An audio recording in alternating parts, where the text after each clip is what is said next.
We're waiting on bass as well, yeah?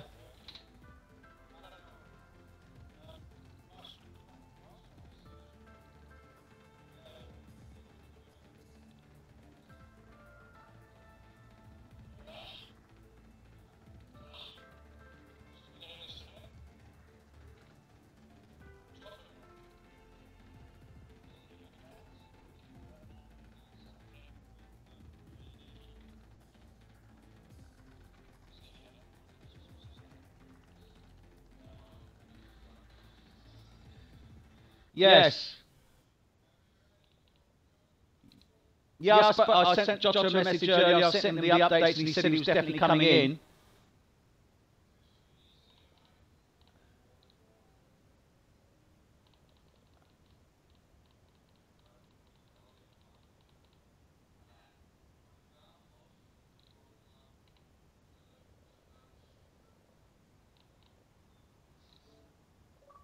I've just sent him another invite. Who else are we waiting on?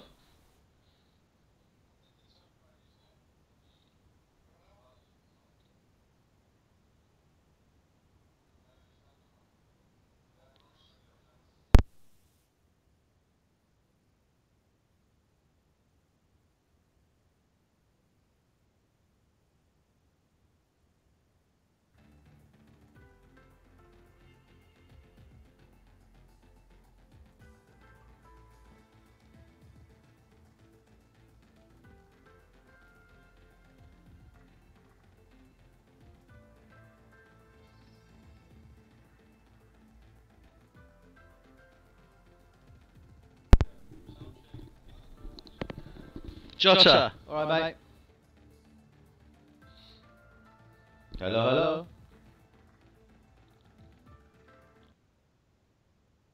Oh, he's there. He's showing us offline. You're showing us offline at the moment, Jot.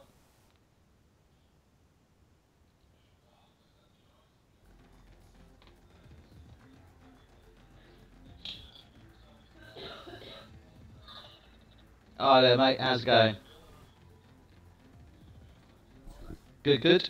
We are streaming at this moment in time, so we just want to do a quick sound check on you. But can you do the sound check on Jottr, please? Just give us a count 1 to 10, mate.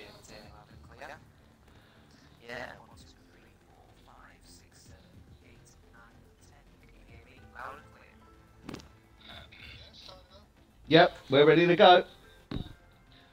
Okay, good race, everyone. Catch you later.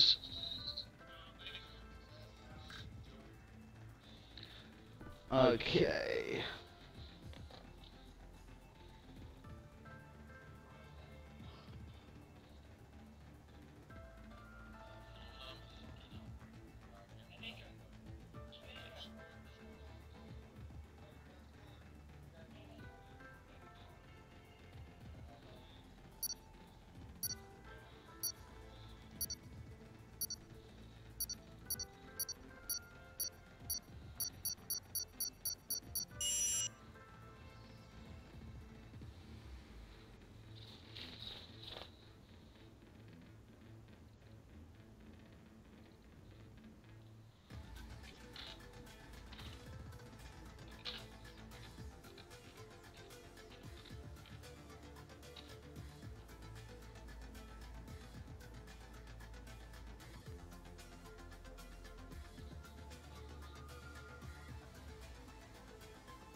Hello. Hello everyone, good evening and welcome to F1 Tonight 2017 Season 3, and we are race 19 Mexico, and joining us this evening for the broadcasts we are very honored to have Jottr from Synergy PWR, People's World Racing. Good evening, Jottr. Yeah, not too bad. The sun is shining. Not just here on the course this evening, but out in the real world in the UK. We are enjoying a summer, which hopefully will last longer than 2 weeks. We will yet to find out. So, yeah, that's very true. I wouldn't disagree with that. So here we are, this is race 19, and wow, what a championship we are having at this moment in time. What I'm going to do is just quickly run through the runners and riders for this evening. So we will have Stoner, who is currently our championship leader, and I'm just going to quickly go on to Slim Shane on broadcast there for Williams, who's just gone out on Q1.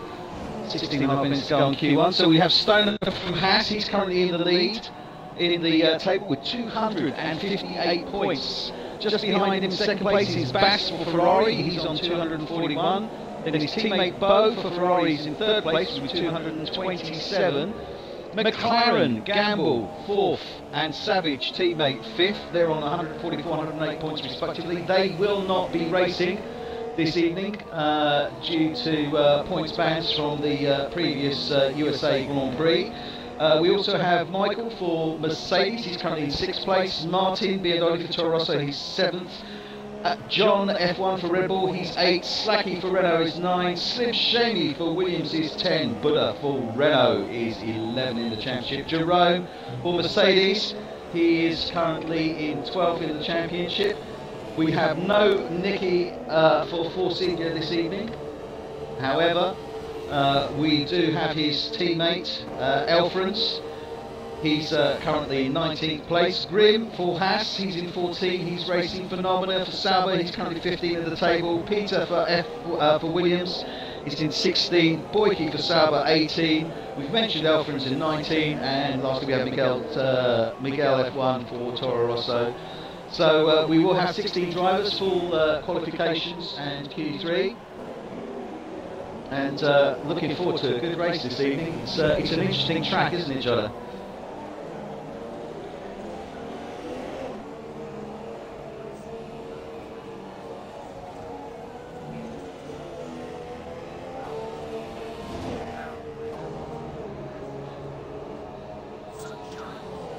Well, the weather report we have. Yeah, the weather report here you have is for dry, quali and race. And you were saying you're looking through the tables there, it's certainly looking interesting, isn't it?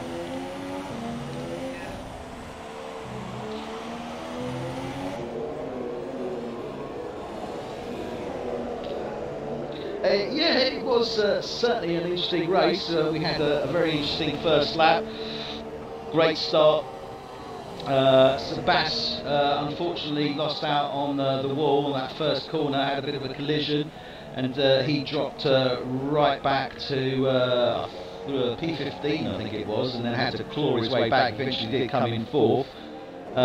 Grim also got a 5-second time penalty, stop go in that first lap, but yeah, it sort of we had the McLarens doing fantastically well. They fell back, came back up again, but unfortunately then DNF'd. And it was certainly a great challenge. Stoner was leading the race for the majority of the way with Haas, but then we had a safety car which brought everyone together.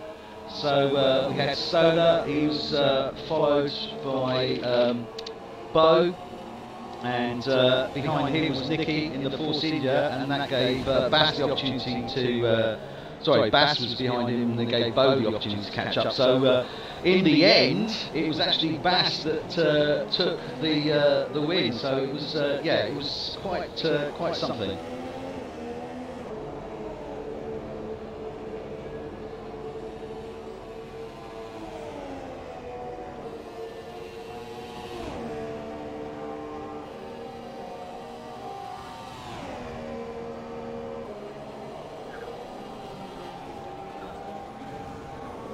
Well, he's currently in 17th, only 17 points behind, so it is a win, and effectively ensuring that your competitor is going to drop down. And I'm just having a quick look at the times. We've already seen Bo for Ferrari here, set...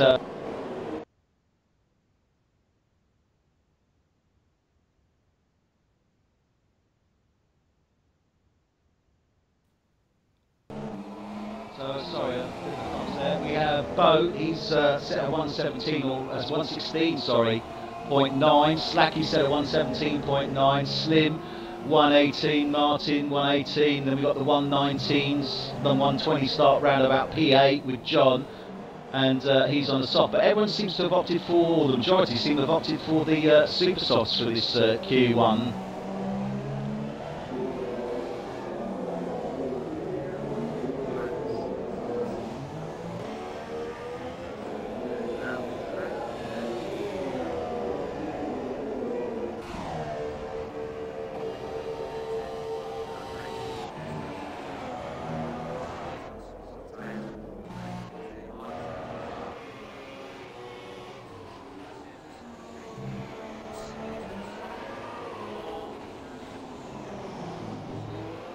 Well, we have seen practice obviously during the week and on previous practice.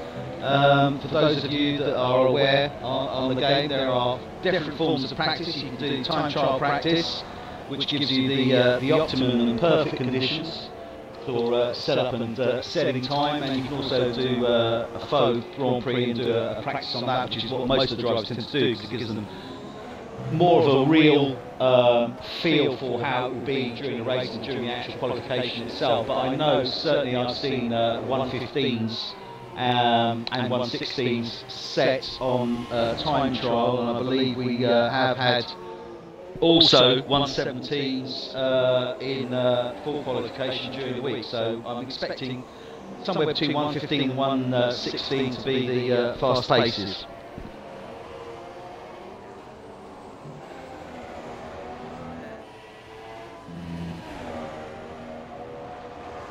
Yep. I'm just having a look at it now.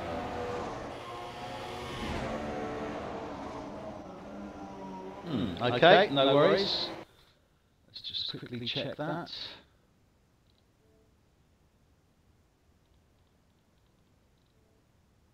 I believe...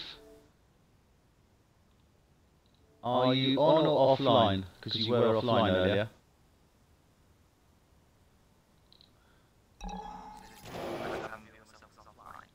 I believe it could be.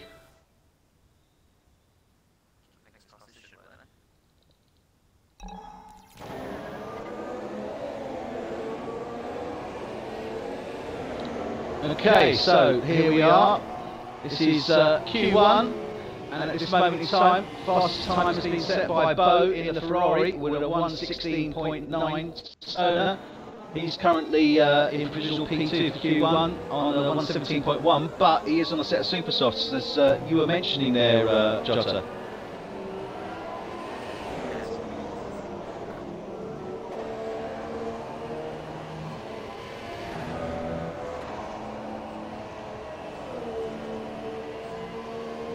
No, still nothing, I'm afraid, so let me just double check that.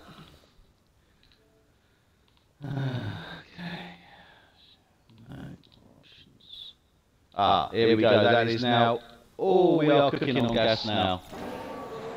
Apologies, we had a little bit of a technical issue to myself. So, Jottr, good evening and welcome, now that people can actually hear you. Oh, hello. Yeah, I'm back. Yeah, I was mentioning about the super soft tyres. My boring voice droning on about the super soft tyres, making it clear that Stoner are doing a 117.1 in Q1 on a harder set of tyres, making it very clear his intentions. He's going to be very quick, and he will be on the fastest compound of tyre. So, going to be interesting to see how the Haas League leader is going to deal with this. So, going to be interesting to watch. It is certainly, and I think you're absolutely correct. I think he is definitely throwing down the gauntlet here by taking those super softs, setting that time of 117.1. He's only 2/10 off that top time from Bo on a set of ultra softs, so there's really nothing in it. Yeah, nothing in it. I think I'm going to be keeping an eye out on Stoner, because if he's pulling ahead 2/10ths slower than Bo F1 tonight in the Ferrari on a harder compound tyre, I mean, it's looking pretty damned close that it possibly will be Bo and Stoner battling it out, but I'm going to call Stoner possibly getting pole position. I know we've got plenty of time yet, but he's looking rapid. Well, you know, we've been watching Stoner obviously over the previous races, and I mean, you know, to be fair, this guy has just stormed through the lead in the past 4 races here, and you know, has shown by obviously taking the lead and knocking Ferrari from the pulpit, really, haven't they? Yeah, for sure. I'm taking a look obviously at the table at the moment. You already obviously talked about it earlier, but the Ferraris both placed 2 and 3 in the moment in the table. Significant difference actually of, well, nearly up to 20 points actually separating those, but the Haas Ferrari is the one that's leading. Stoner having a cracking few races since I came onto the commentary team. He has shown, well, since I came onto the commentary team anyway, he showed a massive pace climbing through the rankings. But don't single out anyway the McLaren, sorry. Well, unfortunately, we won't have them joining us this evening, which is a shame. Obviously, yeah, not joining us, but they are still, they're still up in 4th and 5th place, and you know, really, it's down to Michael to try and knock them in the Mercedes, and also Martin in the Toro Rosso, because this gives them a great opportunity to take Savage out.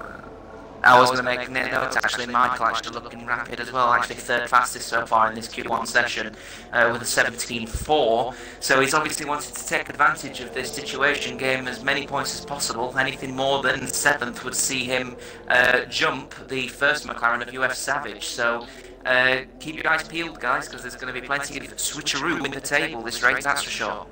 Yeah, I think there will be, definitely, because it's a great opportunity. McLaren obviously not racing this evening, and that does give a fantastic opportunity to the likes of Michael in the Mercedes, Martin in the Toro Rosso, but also John in the Red Bull as well.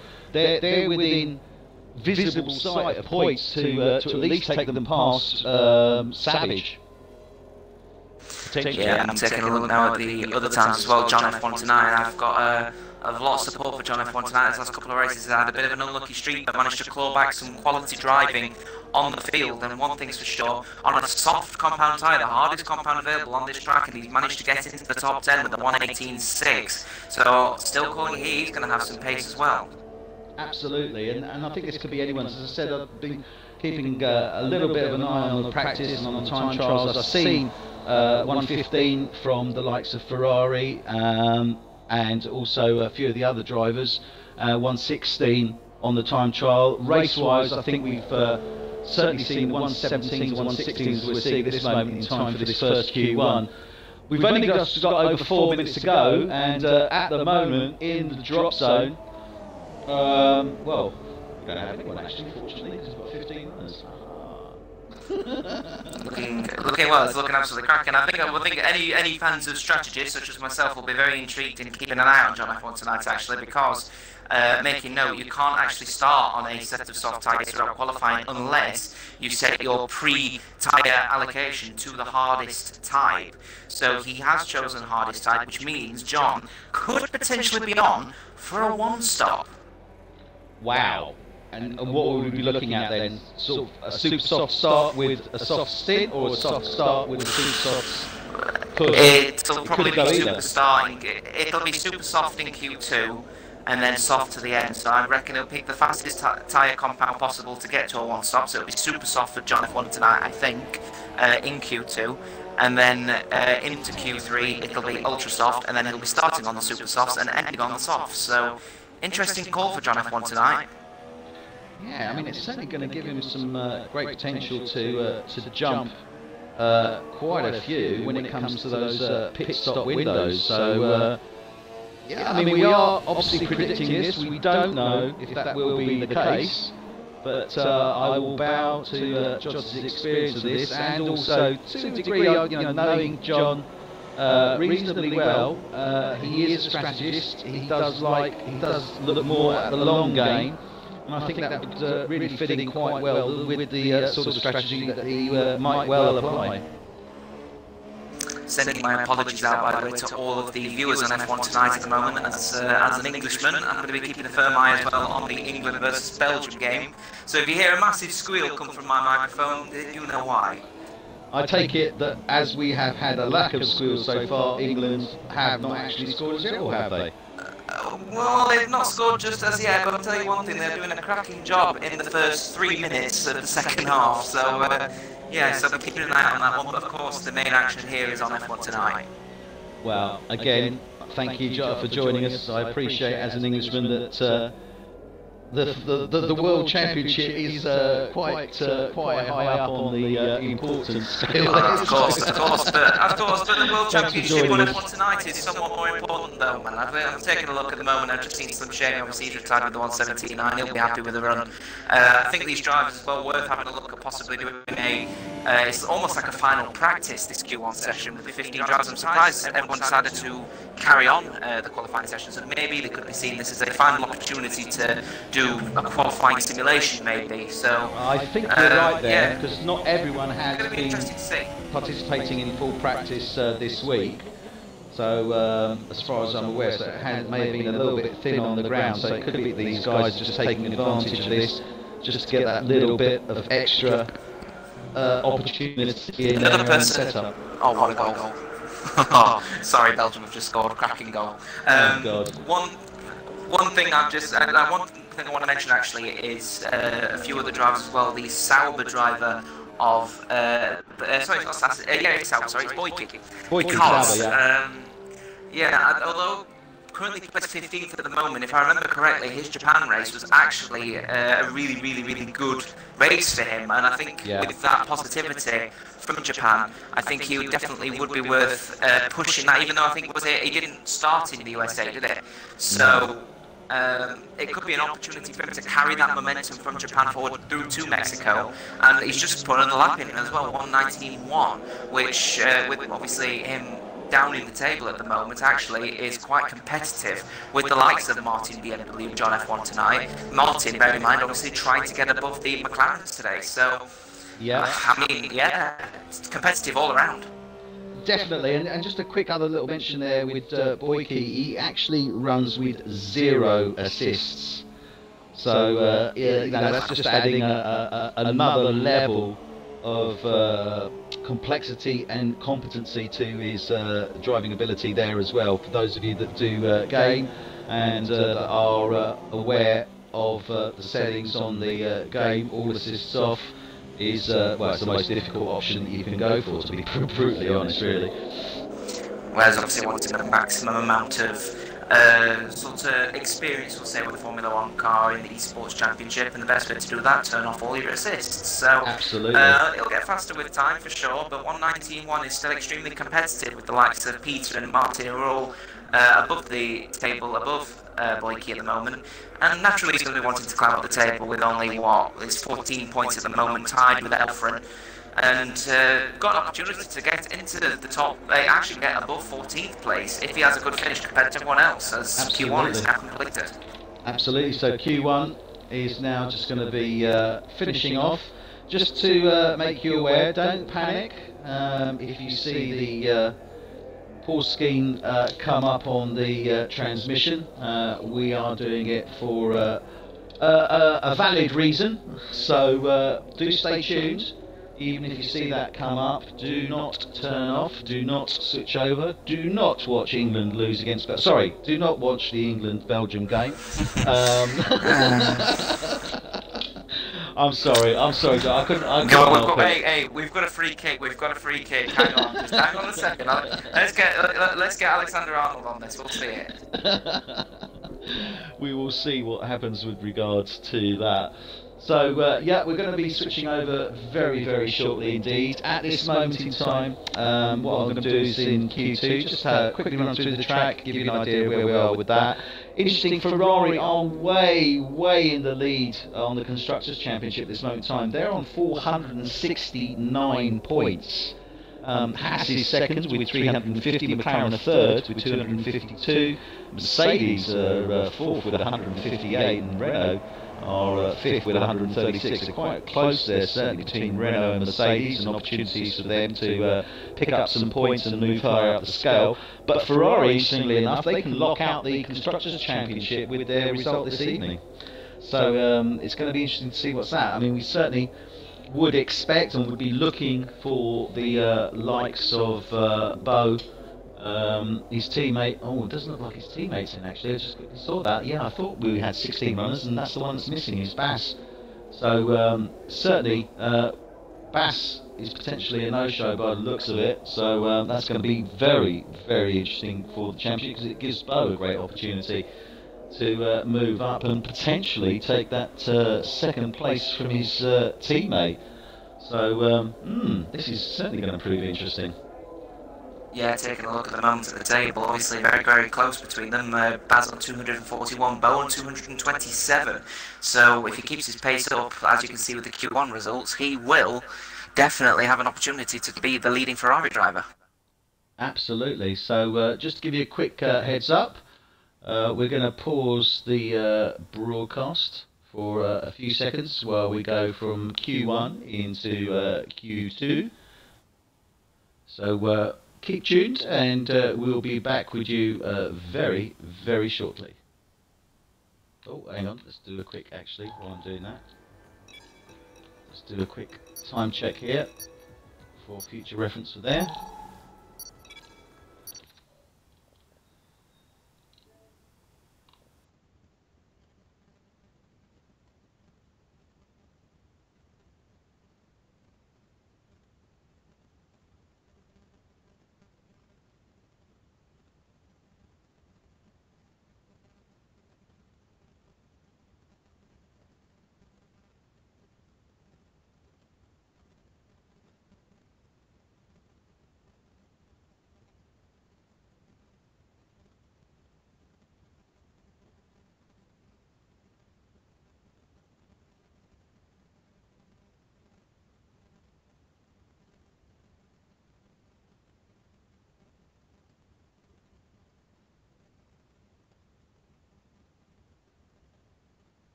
So you join us once again here at the Mexican Grand Prix, the Autodromo Hermanos Rodriguez.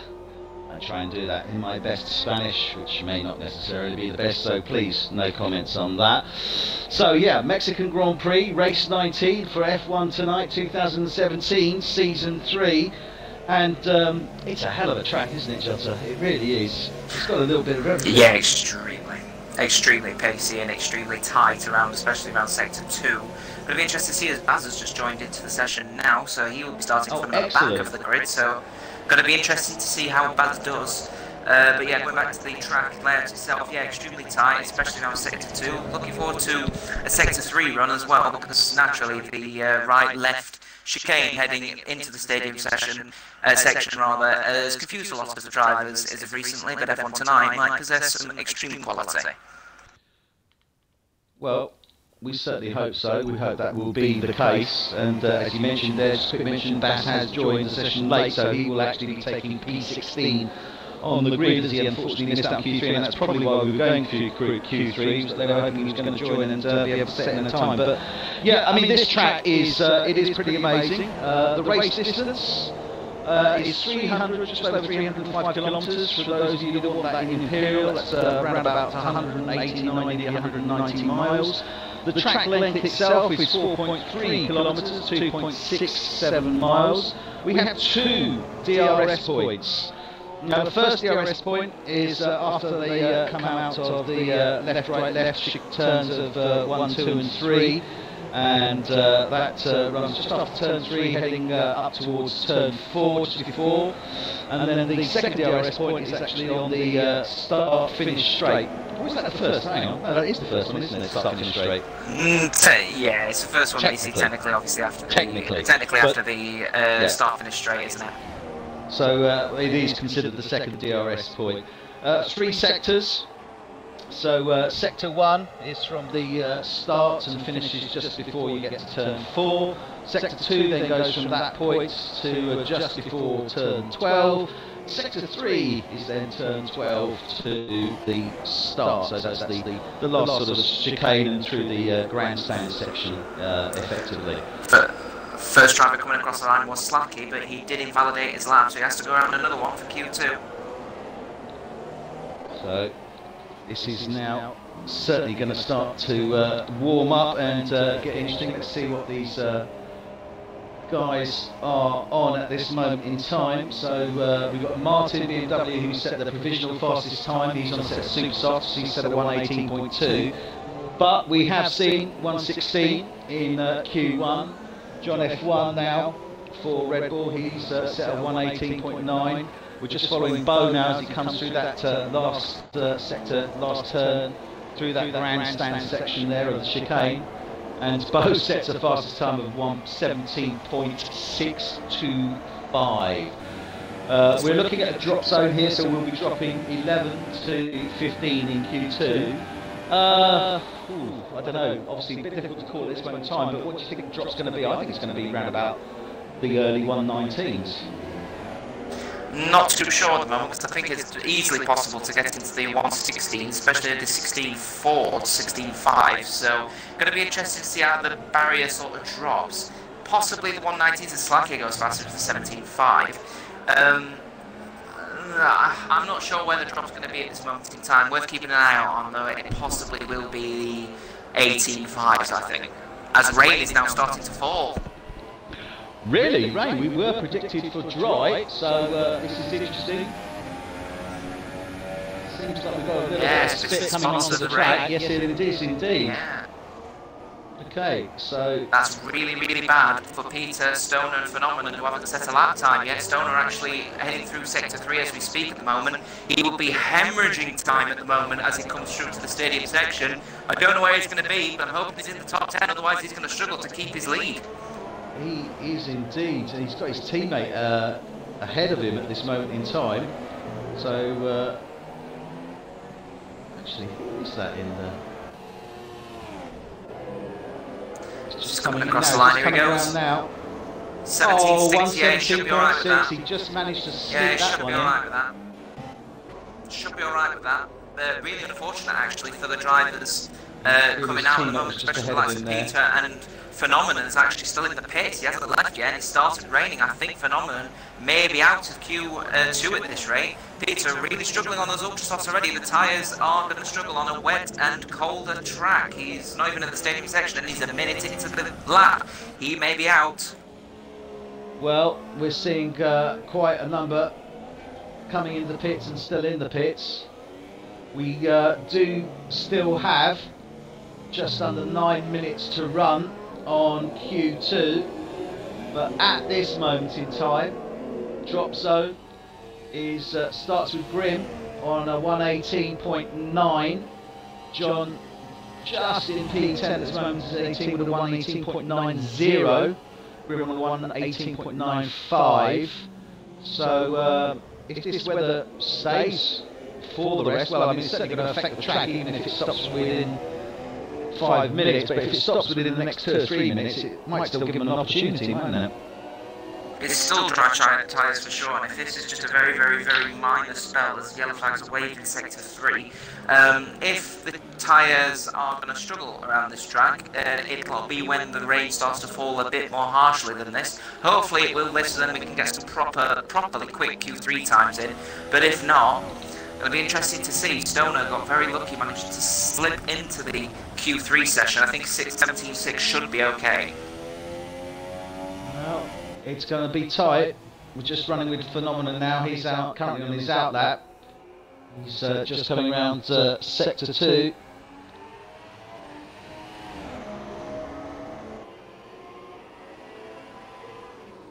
Just following him at the moment on the super soft tyres at the moment. Yeah, I'll be honest with you, I think he's going to...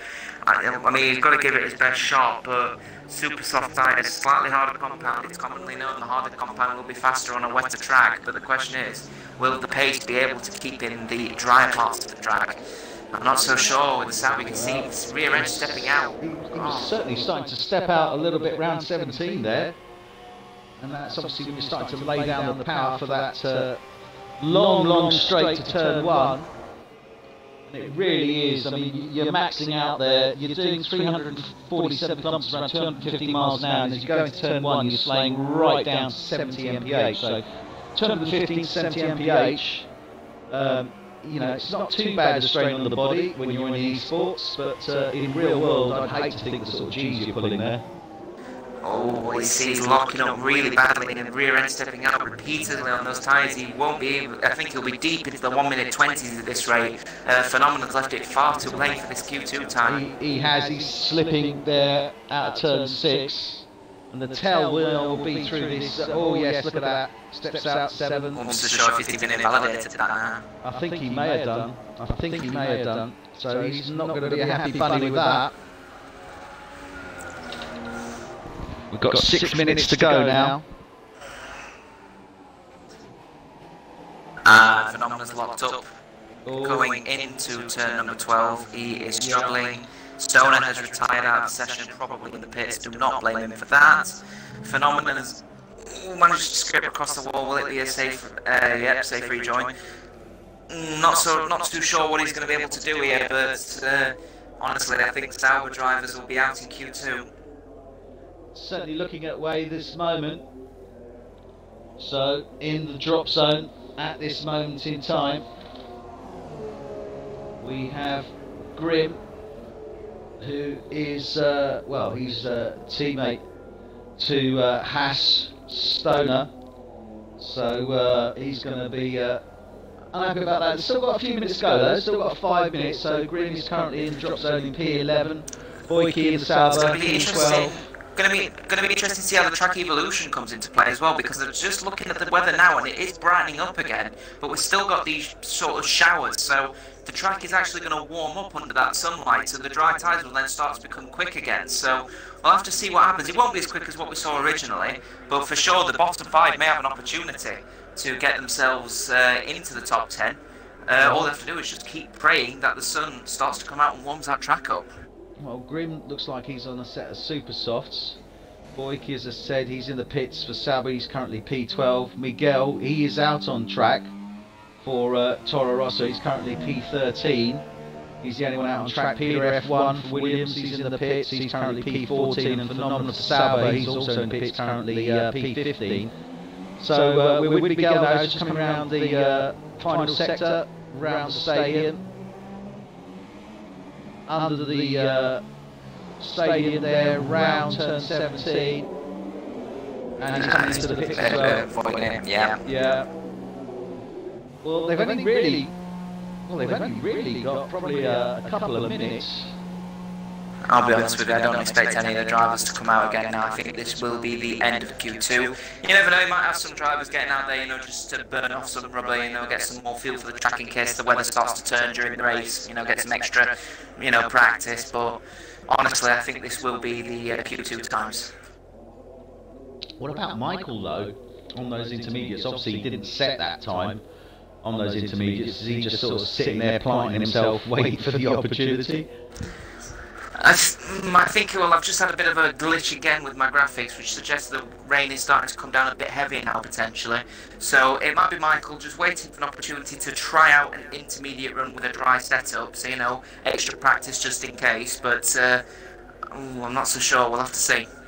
Yeah, well, they've only got 3 minutes to go now, so the time for them to actually get out on track and potentially set a fast lap is rapidly dwindling at this moment in time. The fastest in Q2 has been our Renault driver with a 1:17.4, followed by his teammate Buddha with a 1:17.6. Michael in the Mercedes has set a 1:17.6 also. Bo for Ferrari set a 1:17.6 as well. Martin, or Stoner, set a 1:17.6. Martin in the Toro Rosso 1:18. Jerome 1:18.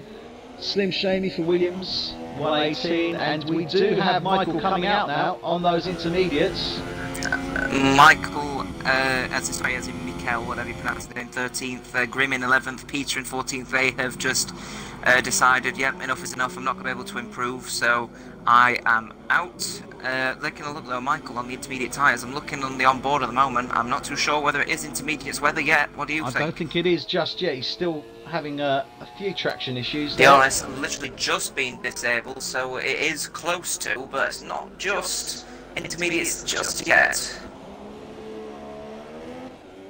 So he's just coming around turn 6 now.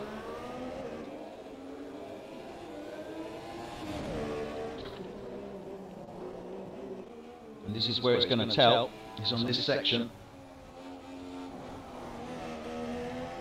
You can see the back end stepping out there. And he's feathering that throttle as well. Yeah. He's seriously feathering that throttle. Now coming to the pits, wrap it up. It might be intermediates for the next Q3 session, but unfortunately for Michael, he will have burnt through one set of intermediate tyres at their prime, so hopefully it won't be too affected when it comes to the pit stops, if indeed we do end up having a wet spell. Well, hopefully we're going to be looking at a dry Q3, but the broadcaster, the commentator in me thinks, it'd be nice to have some rain for Q3. It'd certainly mix up that grid, wouldn't it? Yeah, for sure. Obviously, all these drivers will have decided to go onto a dry setup. It's the fastest setup possible. Pretty much one of the most lowest downforce setup you can have on any track. So it's going to be interesting to see what happens in Q3. But yeah, I'd like some rain. I think we are equal on that. Indeed, we would be looking forward to some rain on that. So here we are. This is F1 Tonight 2017 Season 3, and Q2 is rapidly coming to a close. And at this moment in time, provisional P1 for Q2, or P1 for Q2 was Slacky for Renault 117. He was followed by Buddha, his teammate, in second. Michael for Mercedes was third. Bo for F1 came in fourth. Stoner came in fifth for Haas. Martin, BMW then started with the 118s in sixth place, and he was sixth place there for Martin, BMW. Jerome 7, Slim Shamy 9, 10, and in the drop zone we have Grim for Haas, Boyke for Sauber, Miguel for Toro Rosso, Peter F1 for Williams, and Phenomenon for Sauber. So at this moment in time we have Bass will be P16, Phenomenon will be P15, Peter will be P14, Miguel will be P13, P12 will be Boyke, P11 will be Grim, and we'll find out the rest very shortly. Stay with us. We are going to pause the broadcast shortly, and we'll be back with you soon.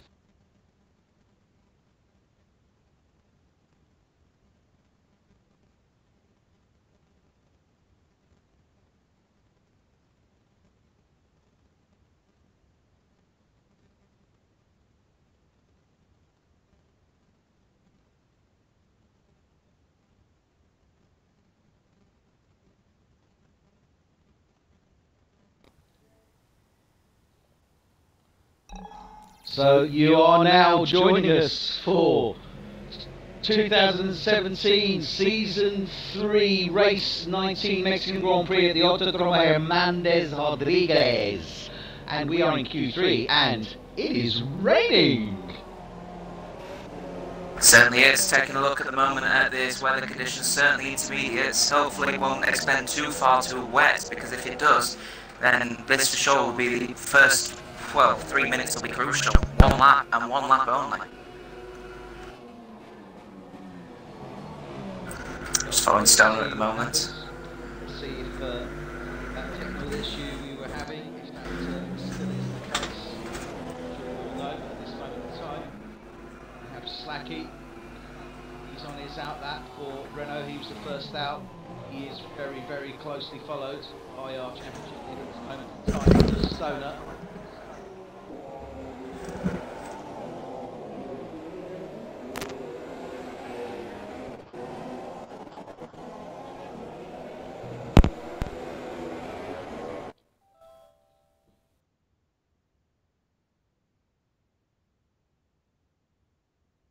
Following Stoner at the moment.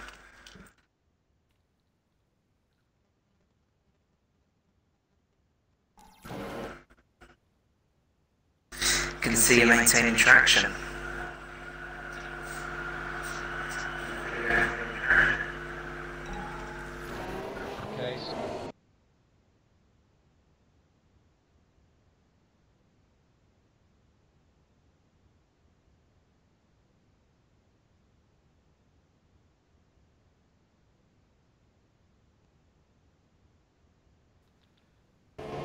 So here we are now. This is Q3, and nobody set a time as yet. We're just under 10 minutes. We got a very, well, not very wet because we're not on full wets, but we do have a wet track. We're just following Stone around now as he's coming round. Just looking at John F1 tonight, has crashed into the tyre barrier. And that's looking like coming out of turn 17. So John F1 tonight will be starting P10.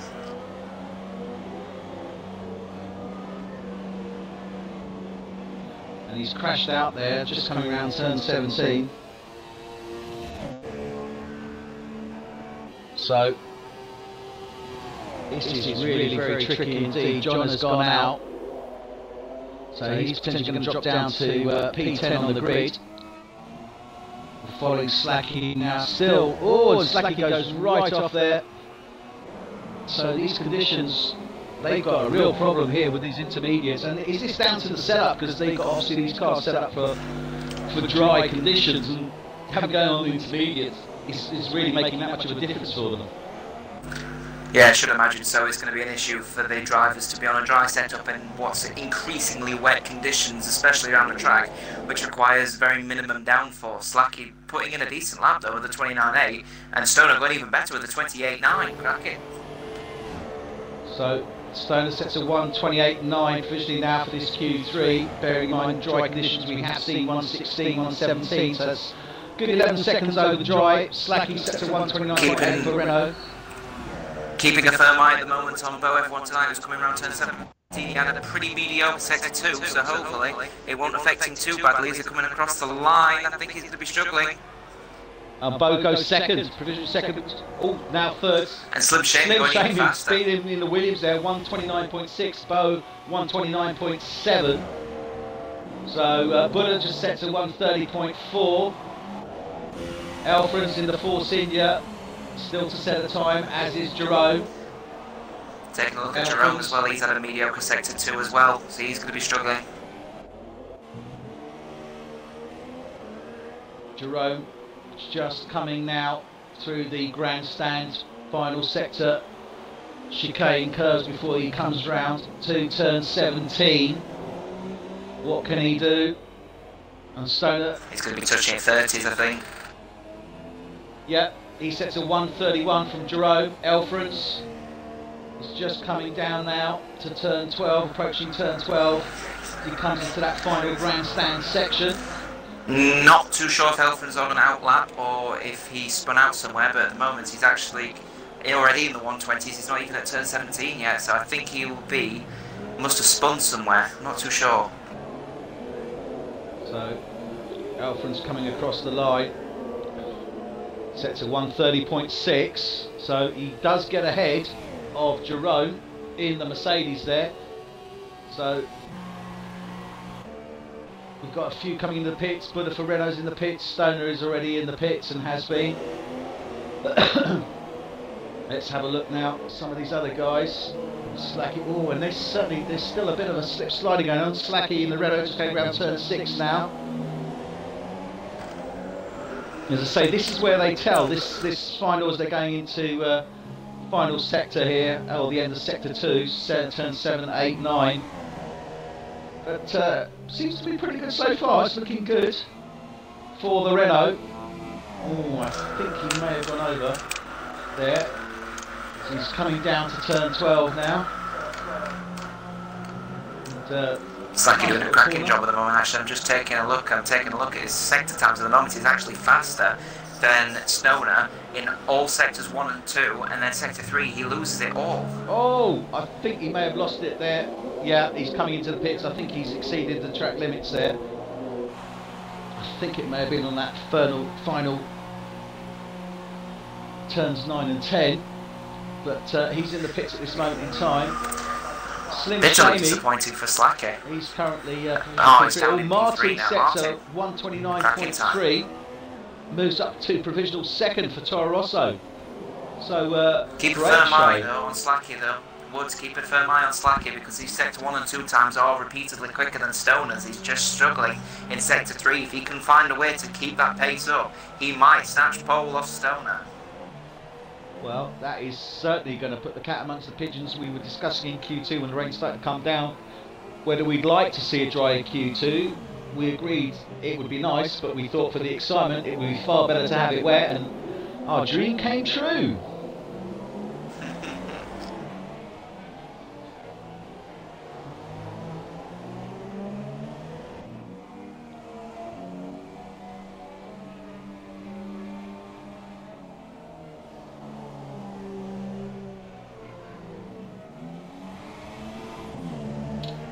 Okay, this is not good. I need to figure something out here, because we are definitely having technical issues from a sound point of view.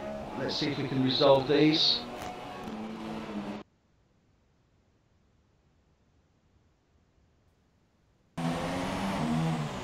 Okay, so hopefully we now have got those resolved. So for those of you that are tuned in, let us know. But we're just following Martin now as he's coming round. Oh no, he's gone into the pits there.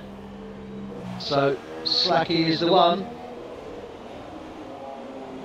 So Slacky's on now that one, those tyres up, boy, because you can really achieve, you can get pole position quite easily.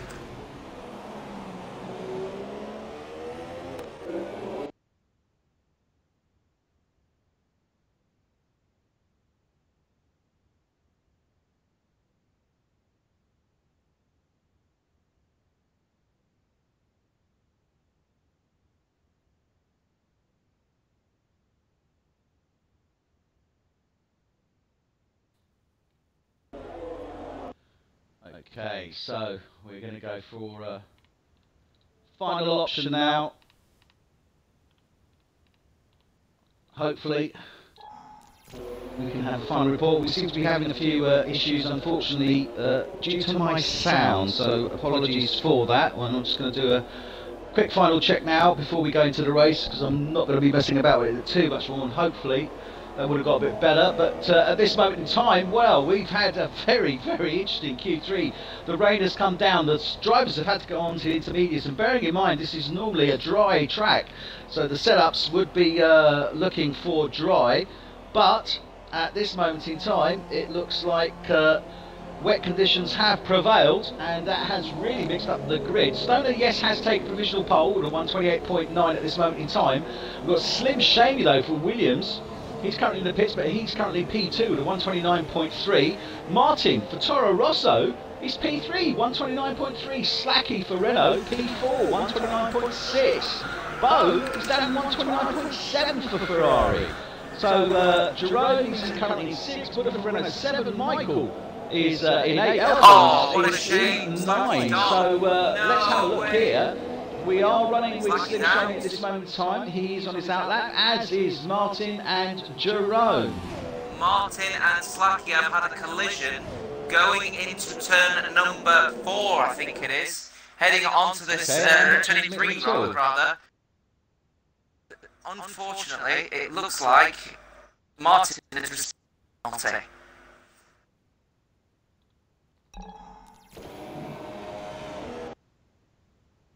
Sorry, so I didn't catch that. Martin's received a time penalty, did you say?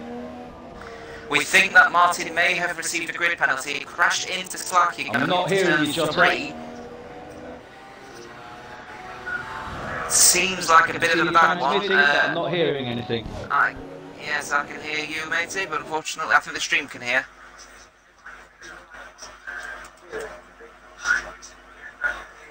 Okay, got you now. So they're coming out to turn 17. Here comes Slim. Can he do better than that 129.3? No, he can't. Slacky has come into the pits.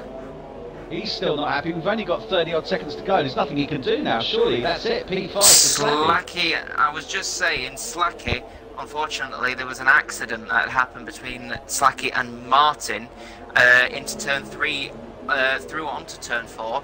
Slacky was, by the looks of things, according to the stream, crashed into by Martin, and Martin has received a grid penalty for it. So it'll be interesting to see what happens.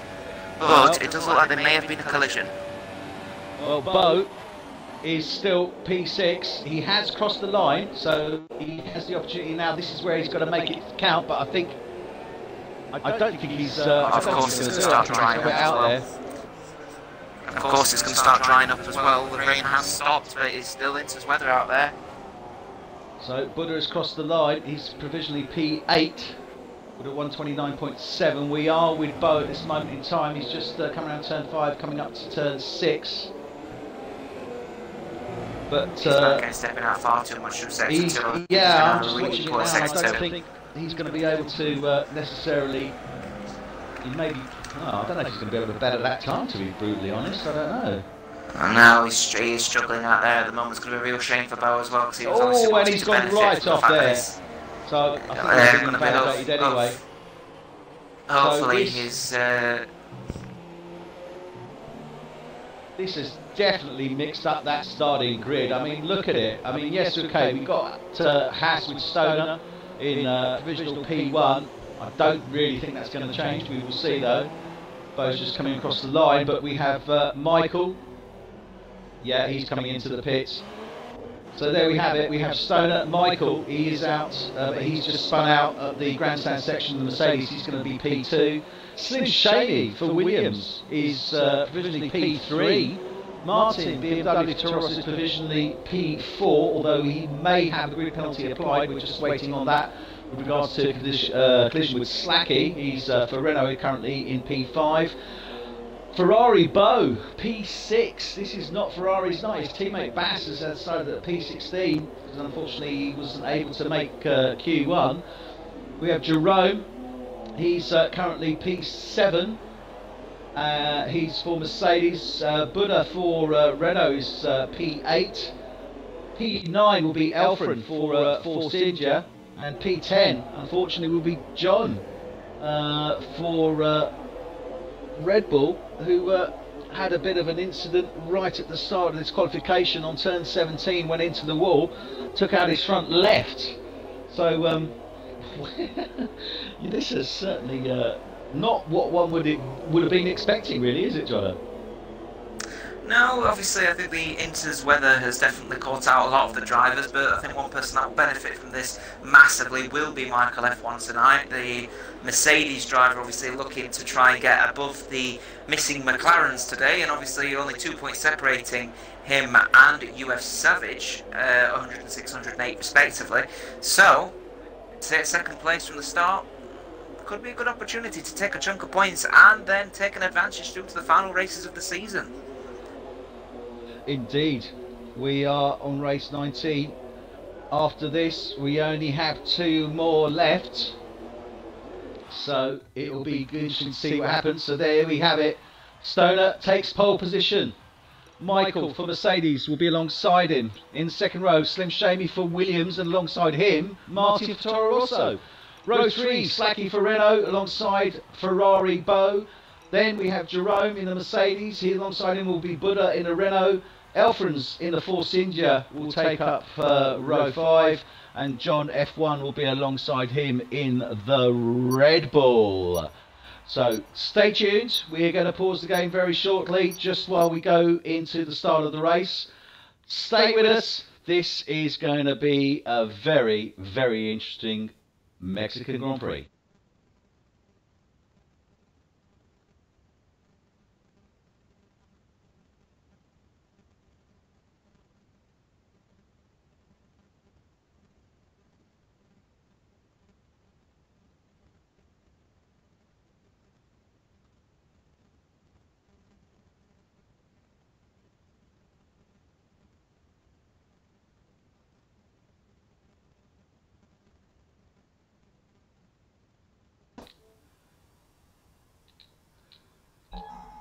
Hello, good evening, and welcome to F1 Tonight 2017 Season 3 Race 19, the Mexican Grand Prix, Autodromo Hernández Rodriguez, and we are looking at dry conditions for the start of this race. But Jottr, what about this grid? Dry conditions for the race. We've had wet conditions for qualification. That's really mixed up the front of this grid here.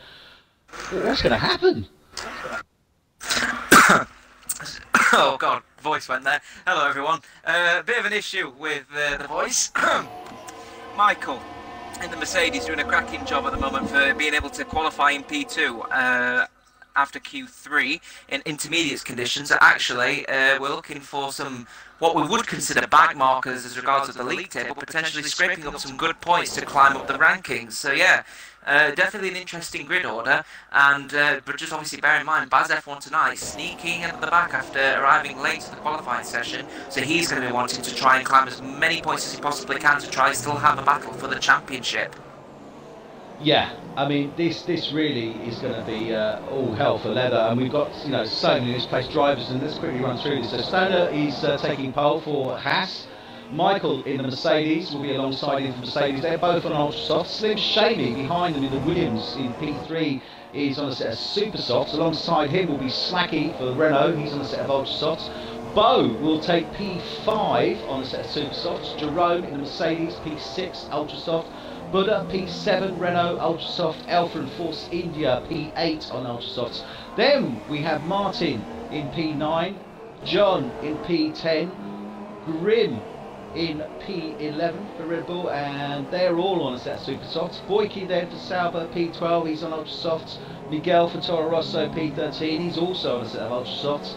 Peter for Williams, he's P14 ultra softs. Phenomenon is on a set of softs for the Sauber in 15, and Bass is on a set of ultra softs. So I think Bass is making a bit of a statement there, wouldn't you say? Yeah, extreme pace obviously in the Baz F1 tonight in the Ferrari, not the Red Bull as stated on screen. Unfortunately, with him connecting into the session late, he has joined into the wrong team, but nonetheless he'll still be earning points for Ferrari. But he is definitely expressing a lot of pace through his tyre strategy. I reckon it's possibly a two-stop for the Ferrari driver. Bass takes his place. We are now 1, 2, 3, 4, 5, and they're off for the start of this F1 tonight, 2017 Season 3 Mexican Grand Prix, and we have Stoner taking the lead as they're cutting down this long straight here to turn 1. But I can see Michael and Slim already along one side of each other. We've got 3 abreast. We've got all the Mercedes coming in there. And look at this, I think Michael's trying to... nearly as they're coming in. F1 tonight, Stoner yeah. goes off the track, but stays ahead. And we've got a fight going on behind him with big Slim accident coming out and of Michael. turn 3. Wow, a lot of drivers. Slacky was one of those drivers who's suffered massively due to that massive accident going into turn 3. He's now down into P14, starting P4 after Martin getting his 5-place grid penalty. So he will be kicking himself right now. He has lost 10 positions. Oh my God, and Bo's already taken 6 positions. Sorry, Bass? Oh my God, I lost the Bo. Bo's taken 6 positions, moved up already to P10. But Martin's managed to outdo him through the set of corners because Baz has absolutely no front wing whatsoever, so he will have to come into the pits and get that changed. That hurts his strategy massively, so I wonder what tyres Baz is going to go on if he wants to try and claim as many points as he possibly can.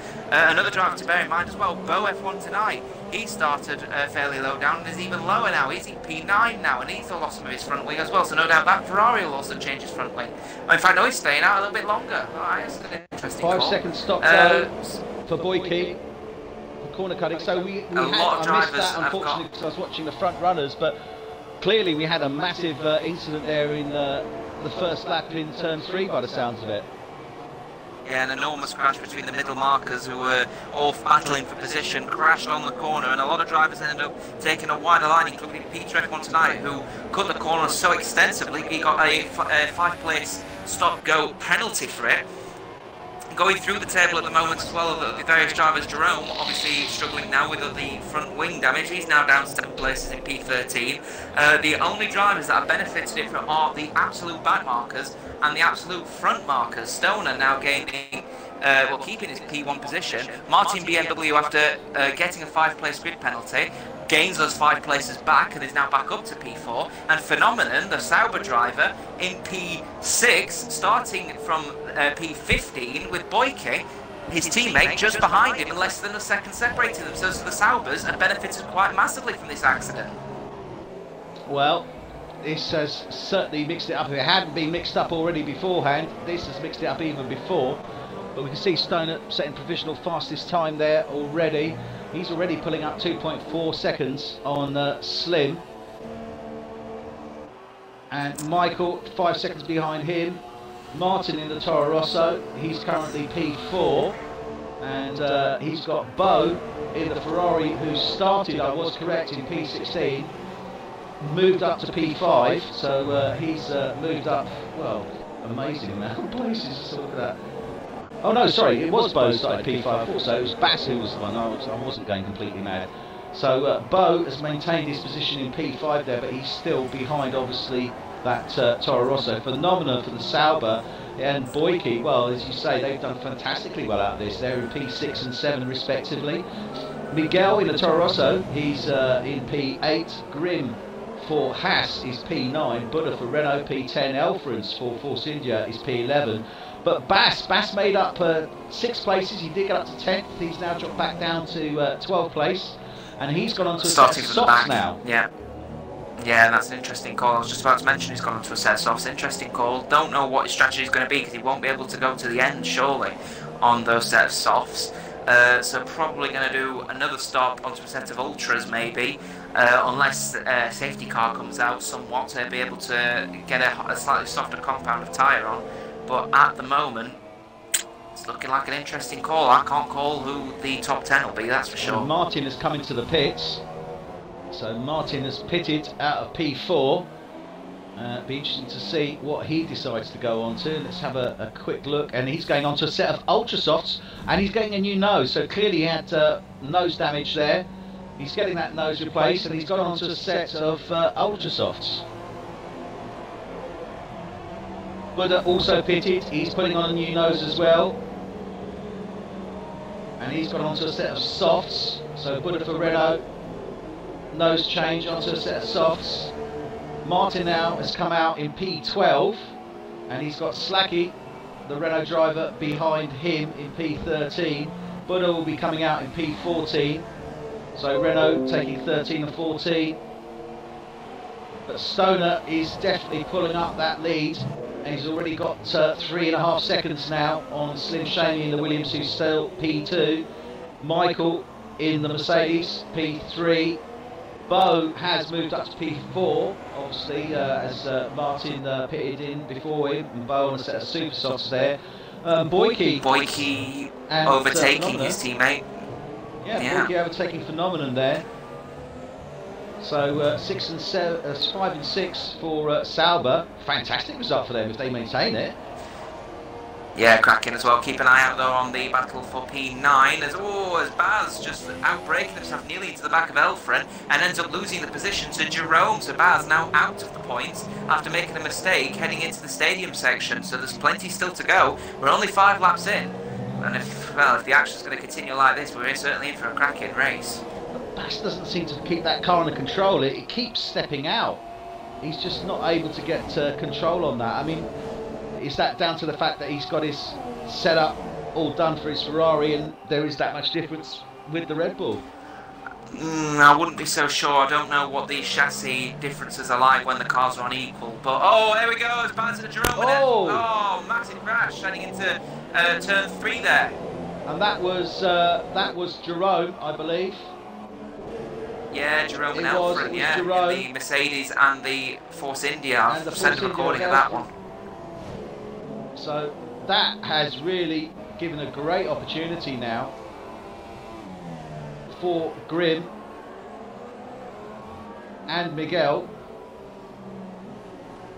And Bass, well, Bass obviously, he's now moved up to P9. He was in P12, so he's the biggest winner out of that.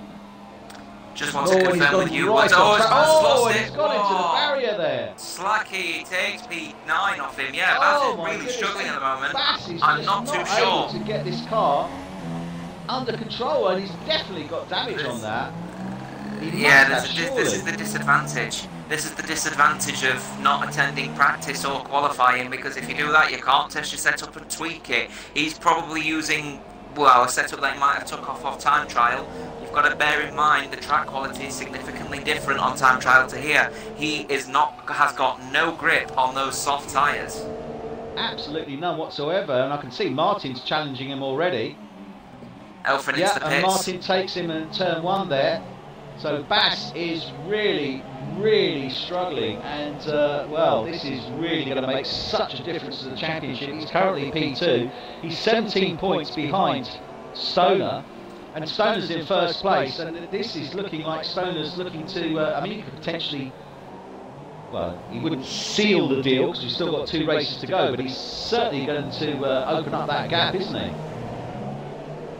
For sure, for sure. I'm just taking a look at the moment and just bringing up the statistics and all that at the moment, and it's quite clear. Baz is rear end stepping out so badly at the moment. He's clearly got some issue with that setup, correspondence to his soft tyre, because the soft tyres very obviously to contract the minimum wear, but quite clearly the amount of grip is a serious issue for Baz. He is not able to get into the top 10, and that means it would be a huge benefit to Stoner in his championship. Well, I'm not being funny here, but Stoner has got a great advantage to possibly win the championship. Undoubtedly he has a major advantage here.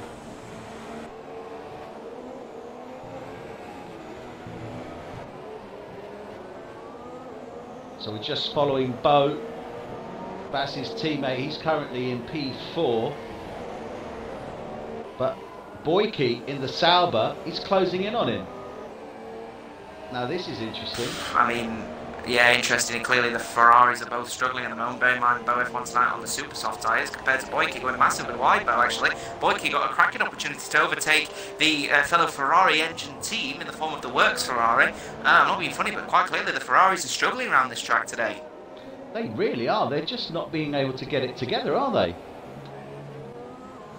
Clearly, obviously, some issues with their setups. Obviously, Bo and Baz running relatively similar setups, and I'm just on board with Bo at the moment, and he's constantly having to take this widest line possible to make sure that rear end doesn't step out. He's clearly feeling a little bit nervous, and I mean, if he's struggling on the super soft tyres, which is that middle ground tyre, I can't imagine what Baz is feeling right now. Indeed. So this is certainly going to mix it up. I mean, he's currently P4, so on that basis.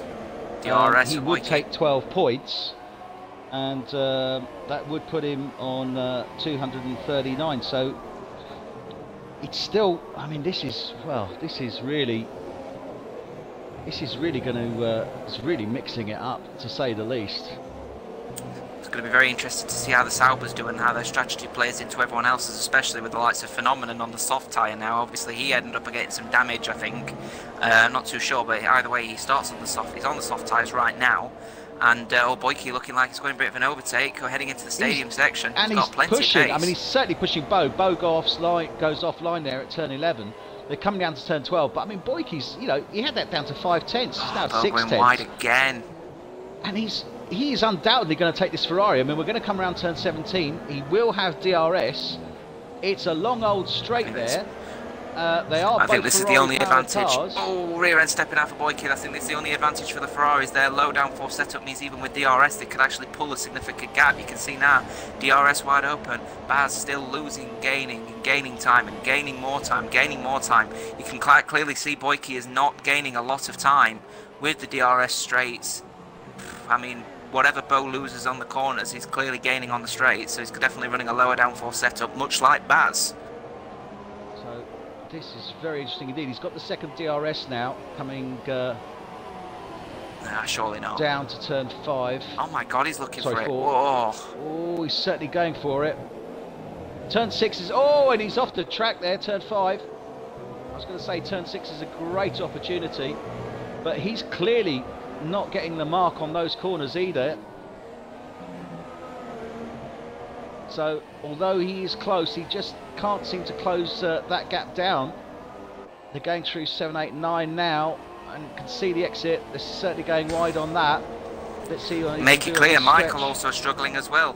Michael's also struggling as well. Obviously, his ultra soft tyres will now be degrading quite heavily. He's been on those since the start of this race. There'll be 11 laps on him now, and he's struggling with wear and grip on the track as well. So we're looking for a three-way battle heading into. In fact, no, Michael into the pace. Well, Michael has come in, so Bo will now take 3rd place. Boyke will move up to 4th. So Michael has come in. Boyke could happily take Bo at some point, and I think the issue is that he's quite clearly struggling somewhere in Sector 2 and Sector 1 to try and take as much grip as he can through the straights, and I'm not too sure whether that's just a skill level or whether that's a setup point, but either way, Bo is able to maintain third place through, well, I'll be honest with you, I don't know how. Well, I think at this moment in time, I think it is probably more like that. I mean, you know, fair shout to the Sauber drivers, but they are obviously out of position as to where they would normally be with regards to this, and I think that's just what is showing at this moment in time and what is telling.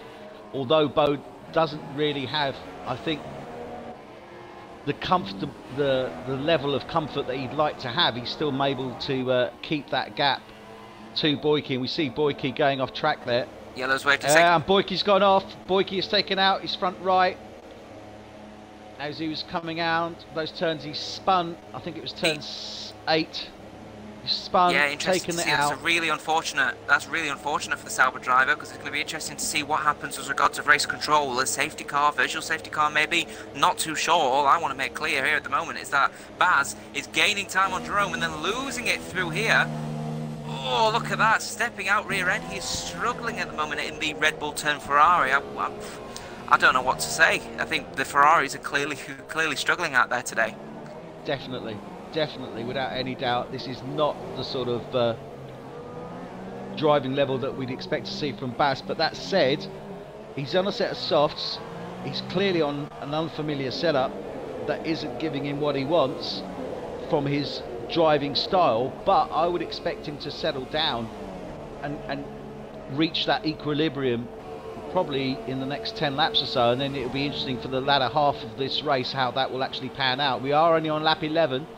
It is 17.1 laps, so he's got a little bit of time on those softs to get that familiarity level going a little bit better, I think. I'm looking at John F1 tonight at the moment on a set of super soft tyres. Obviously had to pit because of the carnage that happened on lap 1 at turn 3.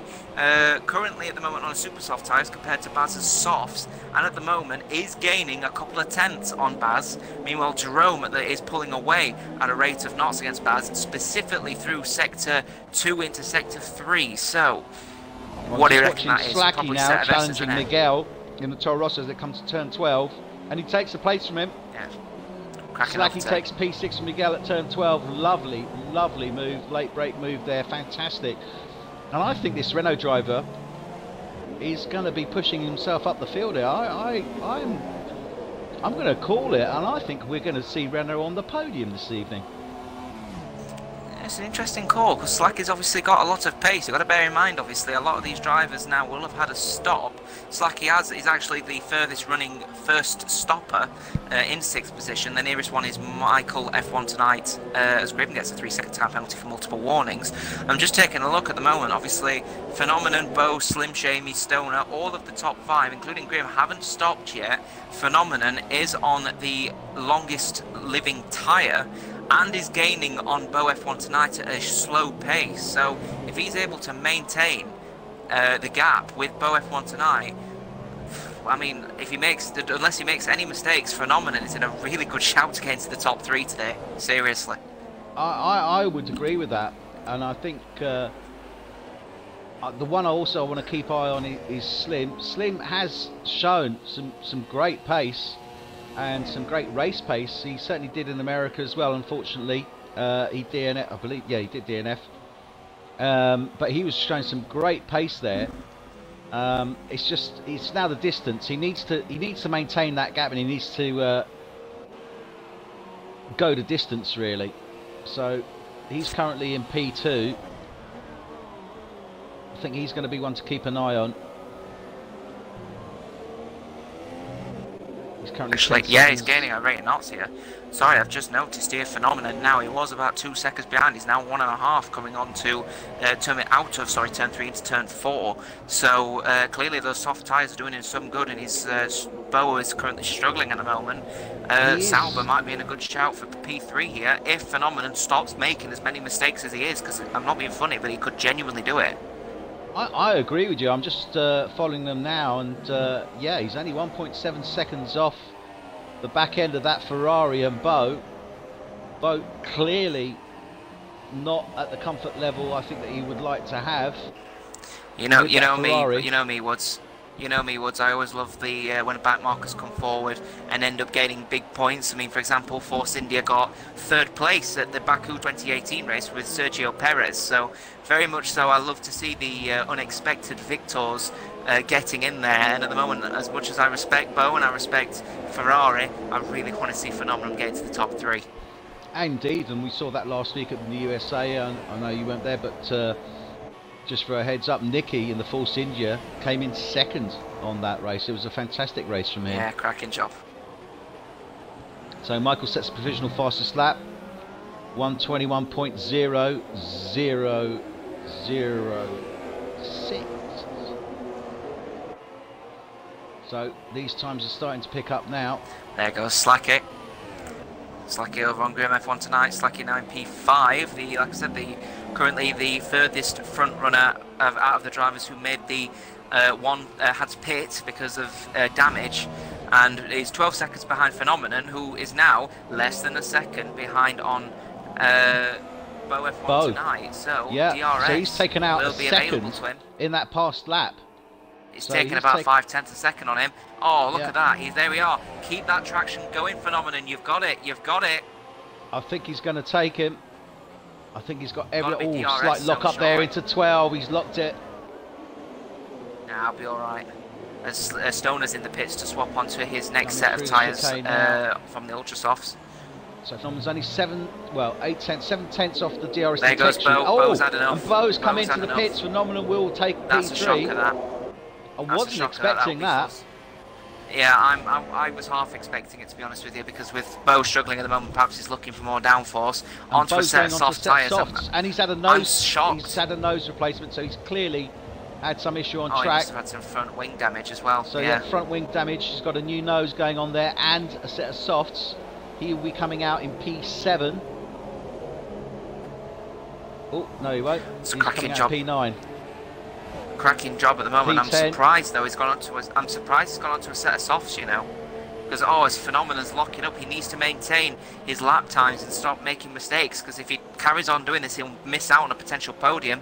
As a virtual safety car has been released, as Boyke has left the session, I'm worried that this may be a virtual safety car glitch. Well, let's see what happens. Slacky has now moved up to P4. Oh, and we got waved yellows.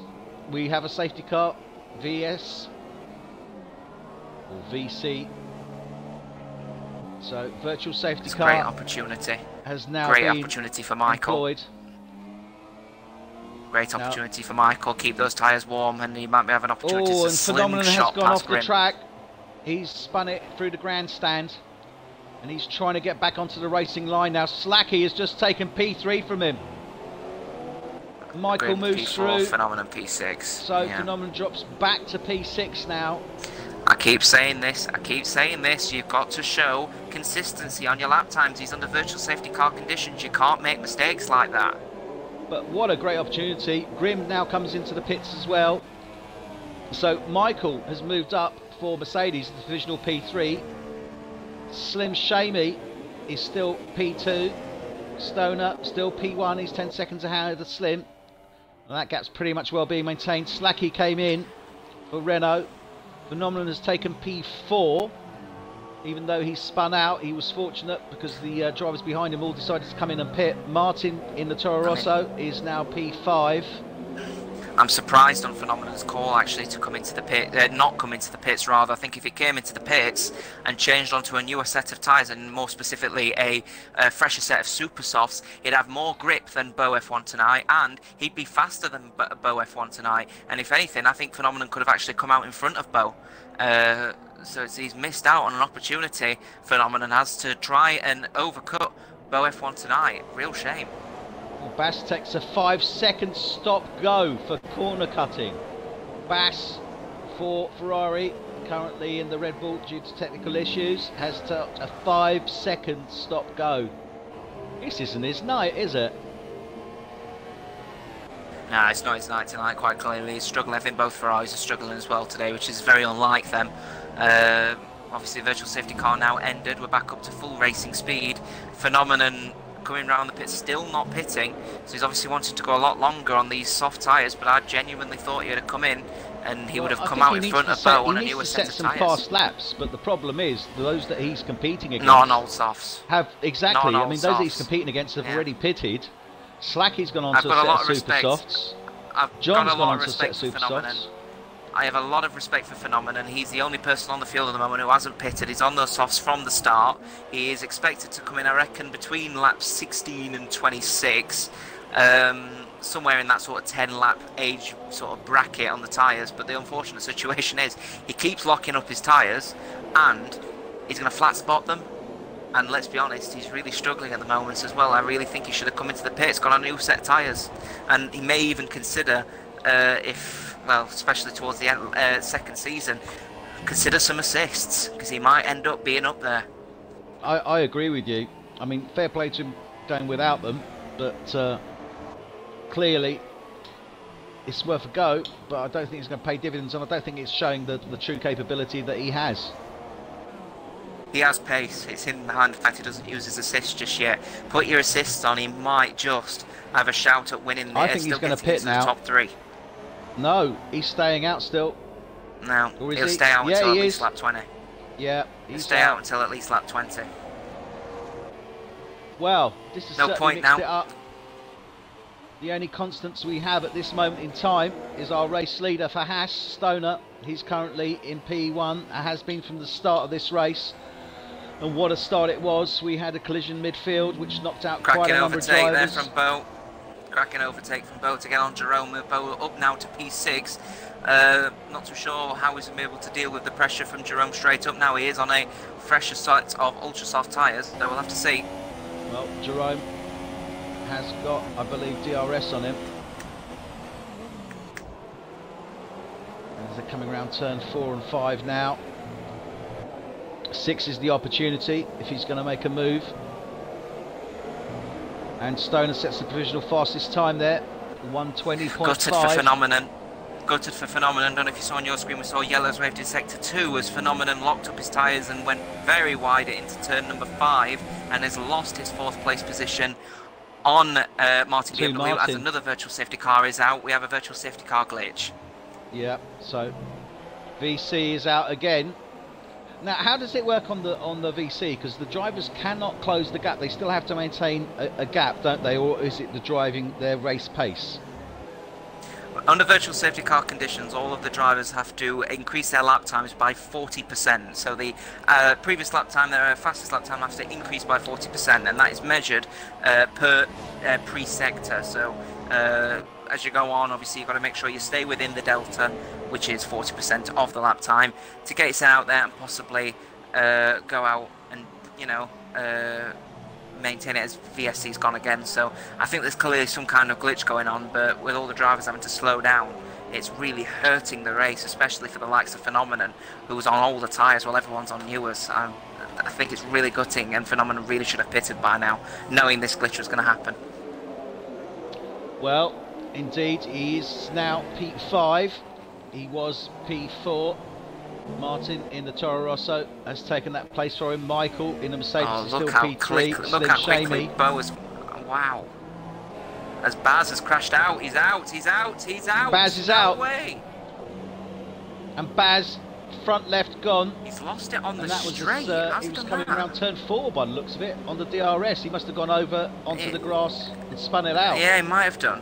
Yeah, it might have done, clearly. Yeah, the grass is, you can see grass on the tyres, so he must have lost it there. But that is terrible for Ferrari and terrible for his championship. Stoner has got an opportunity to take 25 points right out of Baz's hands. Wow, this has definitely mixed up the World Championship now for this season 3 of F1 tonight. And Stoner. There goes Baz. There goes Bo making the move on Phenomenon. Yeah. As they come to turn 1. Phenomenon. Should have pitted under the first safety car. And look at that. I mean, clearly that that Ferrari there. It speaks. has that straight line It speed. speaks volumes. Phenomenon thinks he's going to be able to maintain a one-stop, but that means he's going to have to try and keep a gap of less than 25, maybe even 30 seconds on Bo, which at the moment, when he's locking up his tyres like that and making mistakes, it's not going to happen. Get yourself in the pits and put a softer compound of tyre on. You'll be quicker, Phenomenon. You can do it. So there we have it. Jottr pleading with Phenomenon to come into the pits and change those tyres, as Stoner now sits another provisional fastest, 120.3. So Phenomenon clearly struggling out there.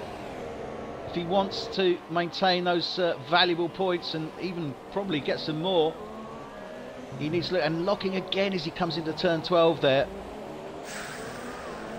3 second stop go for Elferens. We're seeing quite a few 3 seconds penalties and 5 seconds as well. But oh, he's not coming in. Still staying out on lap 21. And I know what he's trying to do. I know what he's trying to do. I know what he's trying to do. He's staying on the softs from the start, and he's trying to do a one-stop. I appreciate that. But the issue is that with him doing that, he's got to make sure he keeps the gap on the likes of Bo and Martin. He managed to maintain a certain level by getting himself up there. The issue is this one stop with everyone else significantly faster around him will not work. It won't work, Phenomenon. Get yourself on new tyres. Well, Phenomenon has been told, but Bo now is closing up majorly on Martin in the Toro Rosso. Cracking opportunity for Bo here. Did have it down to 2/10. And this is going to be an opportunity for Bo to take some valuable points. Elferens occurs, and now a 5 second stop go. And look at this Ferrari, he's looking to find the way round this Toro Rosso. He had a cracking turn through 7. He had a cracking turn through 7. He's going to take a lot of speed going into 12. Ooh. Martin overshooting that a little bit. Into 13. Oh, is he going to late brake? He's got wheel-to-wheel contact as they're coming through, but oh yes, the Toro Rosso takes him. I think Bo backed out without realising his mistake. Doesn't give up. What a great show, but this Ferrari is clearly going to have to take on this straight. Look at this, I mean 1/10 of a second. He's got DRS. There's nothing. Virtual safety car. No way, is he going to have to give the penalty? He's going to have to give the position back. I don't think so. I think he made it before the VC. I think he did it just in time. That is a crucial time for the VSC to come out when it's glitched. Crucial. So VC, Bo, F1, he does have a drive-through penalty for speeding under the virtual safety car. He didn't make it. That's unbelievable. Oh my God. Because he was making the overtake, and I think it caught his delta massively down, and that's the reason why he's been given the penalty, which is such unfortunate circumstances for Bo. It was bad luck, because it was a great move that he made on Martin on that straight there, coming down to turn 1. And I've got to make an opinion on the case, Woods. To be fair, mate, I think this is absolutely dreadful that this VSC glitch even occurs in a game such as of this calibre, of this quality. You know, we shouldn't have these glitches, race-affecting glitches, if you will. And I mean, we're back up to full racing speed now, but Bo F1 tonight is in a severely detrimental effect now. He's all over the back of Bo now. He is not happy at all. Bo is going to have cold tyres as well. Yeah, Martin can have back on his DRS straight, you know. And Martin's on a set of super softs. So I think we are going to see Martin keep that slipstream. It's not certainly going to be here. Just bear in mind, obviously, Bo is obviously on a strategy and a setup that is significant low downforce. So you can see he's only just catching up, but I think it possibly might be Bo's 4th place. Coming to the second or first DRS point now, coming out of turn 4. Martin's 9/10 behind at this moment in time. Going up to the back marker. Oh yeah, they're coming up now on Peter. Peter F1. Hopefully Peter will be able to give them enough space. I'm sure Should Peter give them enough will space move heading into over. the stadium section. Now this is where it's going to tell. Can Martin close that gap? He's 1.2. He needs to close that gap as they go into the stadium for DI. Oh, and he's just cut corner there. Oh nah, dear. I don't think he's going to make it. I think now The soft tyres are coming to their own. The track evolution happened. The tyres have warmed up. The track has warmed up. I think the softs have now started to come into their own. People who have now come into the pits onto the soft tyres will now notice a significant increase in grip, which would have been useful for Baz, as Bo is now into the pits. And we've got Slacky challenging on turn 17. Phenomenon still staying out. Slacky has come in, so Slacky's actually... Oh no, Slacky's got a gearbox issue. Slacky's got a gearbox issue. He's stuck in second gear coming through turn number 17, and you can clearly see he was trying to upshift. So clearly there's some kind of issue to his gearbox. We'll see what happens when he leaves the pits, but I think there may have been a gearbox issue. Well, Bo has pitted. He's now come out P7. He's got Jerome in the Mercedes behind him. He's currently P8. Buddha Ferretto is currently P9. Miguel for Toro Rosso is P10. Grim in the second Haas is P11. He's on a set of softs, so I expect him to be moving further up the field. He did actually get up to P6 before the pits. Slacky, he's come out now on a set of softs. Super softs. He's fixed his gearbox. So gearbox issue resolved. That's a great shame, because I think he was really heading up there, but we will see what happens. Elfrans in the Force Indias, P13, and Peter in the Williams is bringing up P14. 2 DNFs. Bass in the pseudo Ferrari, unfortunately DNF. Boyke in the Sauber, he is also DNF'd. Please come into the pits, Phenomenon. You can do it now, man. You've got an advantage here. No, he's still not coming in. So Phenomenon is staying out for the long run. Stoner's still P1. That gap to Slim Shamy is now 12, just over 12.5 seconds, but a great show from Slim. I mean, Slim has maintained that pace. He's on a set of ultra Yellow's softs. waved in sector 2 as Elfren has spun out at turn number 4, that looks like, and he's coming through turn 5 with extreme grass on his rear tyres. So Elfren's struggling in these conditions as well. Well, this is certainly going to be interesting, because this still could be anyone's. We've got Stoner and Slim Shamy, 1 and 2. They're both on a set of ultra softs. Michael in the Mercedes P3 on a set of super softs, as is Martin, VSC. who we're following now on the Toro Rosso. VC again.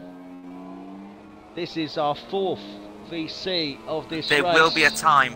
There will be a time when the VSC stops eventually, but it's terrible for the drivers that are, especially on the such as Phenomenon, who obviously he's obviously on a harder compound of tyre from the start.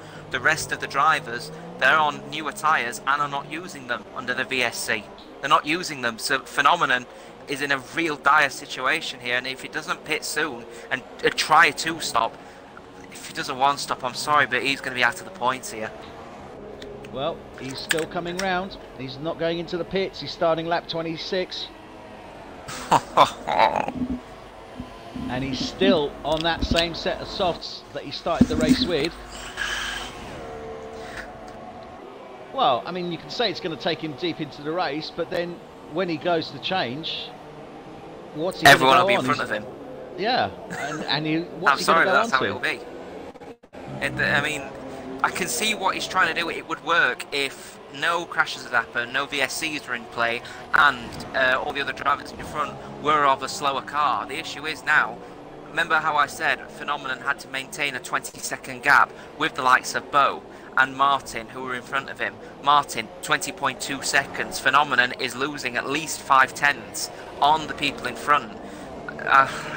It's a dire situation. If Phenomenon wants to try and get himself up there and maintain into the top 5, he has to pit, do a 2-stop, and he has an opportunity to do it. Possibly, I don't know, a couple of ultra soft runs or a super soft, then an ultra soft run. But if he maintains with a 1-stop, I can't see him getting into the top 10. I just can't. Well, it sounds to me like he's damned if he does, and he's damned if he doesn't. I think he'll have better shot having a 2-stop, and I think he will keep his. He's definitely in a position. He's in the worst position in the field. That's a matter of fact. But well, he's not got John, sure. John in the Red Bull is closing in on him. He's only 7/10ths now. They're coming down the DRS. I appreciate where he started, Woods. And now we've got Bo coming out behind John.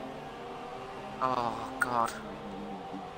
So Bo is only 1.5 seconds behind these two as well, so expecting to be closing down the gap. But Jerome in the Mercedes is in P8. He's under a second behind Bo, so he will have Bo coming out of turn 4 and DRS on him. So these 4 drivers now, 5, 6, 7, 8. And this is that midfield battle that we so often see. I appreciate where he started. He started P15, he's done a cracking job to maintain P5 on a one-stop strategy, but with all of the drivers behind him significantly faster, the moment that he pits, he will be down in P12, P13, and he'll be down there by at least 10 or 15 seconds, and it will be far too late for him to even consider getting into the points. If he pits now, he can go for P10, get onto a 2-stop, and still get at least a couple of points out of this, but he just has to pit, and he has to pit now. It seems I always seem to see him locking on that turn 12. I don't know what's going on there.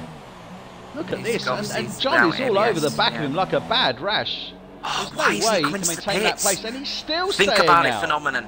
I don't know whether it's greed, whether he thinks, oh, if I keep on these tyres long enough, I'll be faster. It just won't work. He has to think further along than now, and if he comes into the pits now, he may be able to save himself points. John's looking to take the line, but look at this. Bo is looking to take John. And Bo is challenging John into turn 1. It won't happen. It won't happen. John will get him. Easy. There's only 2 tenths between Bo and John. He's got DRS. Bo's moving over to try and get the advantage on this turn 4. And he does it! He does it! Cracking overtake. He makes it stick. What a fantastic move from Bo on John there. And believe you me, that is not an easy move to make, and especially against a driver of John's standard as well. Fantastic move by Bo. Not just that, the lack of space around sector 2 as well, to even consider an overtake of that and keep it fair and clean. Cracking from John to concede, and cracking from Bo to even consider it as another VSC is out. Why is it? It's always the VSC when we're watching them come around that. Just be thankful it isn't the safety car itself. Otherwise, it would be it'd be 3 laps after 3. It's ever since Boyke had left. It's a problem that Cody's have never sorted out. They've had patches after patches, and they've never sorted it out ever. And it's a real problem. And I'm hoping, fingers crossed, F1 2018 we could see this change as John has gone into the pits. Yeah, that's no surprise. Absolutely no surprise. But Phenomenon is not in the pits. Phenomenon is still out, and he's now being challenged by Bo. Clearly, he's got DRS on him. Obviously, overtaking is not possible under a VSC. Yeah, they have VSC, so he's got to. Bo needs to take that into account. We are still under VSC. I feel so angry for Phenomenon, because I think he genuinely could have had a shout at scraping himself in now, and I think if he pits now, he'll actually come further ahead than 10th. He might come about 8th or 9th, actually, looking at these times, because of Buddha being further down than actually anticipated. So he might be able to save himself potentially P9 if he pits now, but he won't. And what a fantastic move. Slacky has made the move on Grim there, just as the VSC was coming off. Here comes Bo. Oh, look at that. He's got the slipstream and everything through Phenomenon. But Bo always seems to be losing it on that turn 10. He always seems to be going wide on there. Oh, a little bit. Here we go. Oh, look at this. And he's gone, no, he can't do that. He's going to have to concede the place. Oh, look at this. And Jerome's took a massive advantage. Wow! Jerome takes full advantage there, goes straight through the 2. Bo cut the corner. He had to give the place back to Phenomenon. As he moves over, Martin thinks, thank you very much. He's left the door open, and now Phenomenon pits. Really? No, never. Is he? What's he doing? No, right, okay, he's in. Okay. He is pitting. Phenomenon is pitting, and Bo is going to be livid, absolutely livid with that. He's now 3.3 seconds behind Jerome. It was an extremely poor pit entry for Phenomenon, so there's no wonder he's going lower than 10. It's 11th, it's 12th, it's, yeah, no surprise. Well, Phenomenal has pitted, he's coming out P12, but because of that issue as they're coming into turn 12, Bo did make the move on Phenomenon, but unfortunately he went over, he gave the place back. As he was giving the place back, he left the door wide open for Jerome, who said thank you very much, and through he went. absolutely nothing wrong on Jerome's part. He has the opportunity to do it. Why not? End of the day, it's an extra couple of points for him, and especially for someone who's pitted twice now. He's the highest sort of two-pit runner at the moment in P5 on a fresh set of ultra soft tyres. He's going to be able to close the gap down on the now Martin 22 seconds ahead. I'm telling you, this may be, no, in fact it's 11 seconds, so Jerome will take P4 off Martin. Question is, where's he going to come out? Possibly behind Buddha, which would be interesting for the Renault driver on the soft tyres. Indeed. This is certainly mixing it up now with these pit windows coming in. And Bo has taken P5, Jerome moved up to P4, Michael in a Mercedes, steady, P3, Slim Shamey. He's in lean, he's in lean. Is he going to be able to get Martin? Is he going to be able to get Martin? He has, you know. The Renault's got him. So hang on, that's interesting for Buddha. Now on the soft tyres, he's going to be on significantly, well, easier wear a tyre. So it might be interesting to see how Buddha's going to do throughout this race now on the soft tyres. Now he's beaten Martin through the pits. So Buddha takes P6 from Martin. Martin close in behind him, 1.2 seconds. It won't be long before we'll be closing that down. Buddha's still 7 seconds off the back of Bo in the Ferrari, but what a great opportunity for this Renault driver. He needs to maintain this place, but he's on a set of softs. Martin's only just come in. Is that right, Martin exited? Yeah. Yeah, Martin came into the pits with a set of ultra soft tyres and Buddha beat him. Buddha beat him out of the pits, and it's by the looks of things now with a set of soft tyres, he could potentially go to around lap 60. Buddha, about lap 50, lap 60. If it's 50, it's super softs. If it's 60, it's ultra softs. Martin has still got to do at least another pit stop as well, so Buddha has got to try and stretch out those softs as long as he can until the ultra softs start to wear out, which will be very, very quickly. Interesting to see what's happened, so keep a close eye on the battle for P6. Yeah, it's looking good, and again this midfield always produces these great battles here. And you can see Martin's only 4 tenths off the back. VC again. I think that's the 6th one I count now. Yeah, that's number 6 now. I'm not being funny, but obviously the drivers, I don't know what the intention is with the drivers, whether just to say continue until it stops, or if it's just a matter of cancelling the race or whatever, I don't know, but surely there's got to be some rules set in place now to stop this happening. It's certainly frustrating, there's no doubt about that. Slim Shamey into the pits, okay, that's a surprising call. Okay, so he's out of the pits on a set of super soft tyres. I mean, no wonder he can just come into the pits and still in P2. And he's going to be able to take those until around about lap 50.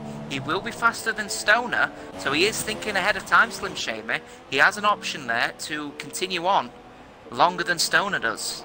It'll be interesting to see, so keep a close eye as DRS is now enabled as the VSC is gone. Well, Stoner must have pitted as well, because that gap between Slim and Stoner is only, well, just under 10 seconds. It was 12 seconds. Yeah, Stoner obviously pitted in, yeah, by the looks of things, as yellow flags are waved in Sector 3, as Elfren has lost it into the stadium section. He's had a really poor race, hasn't he, the Force India driver?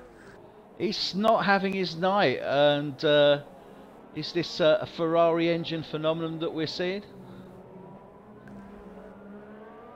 Phenomenon in the... yeah, the Sauber driver, number 12 at the moment, 12th place rather, sorry, 12 seconds behind. Might be able to overtake Buddha, who's into the pits, surprisingly enough. I thought he was on those softs a lot younger. He's gone on to a set of super softs. Question is he going to beat Phenomenon? Phenomenon will take a good lead here. If he can beat we're Buddha, watching him now. He has done, Phenomenon gets past him. So Phenomenon is past Buddha. Alright, so Phenomenon's still in the fight. Phenomenon's still in the fight. He just has to try and get round Grimm, who's 4 seconds up the road on a significantly older set of tyres. So Phenomenon's still in this. Well, it's certainly getting interesting. John is now closing down on Slacky in the Renault.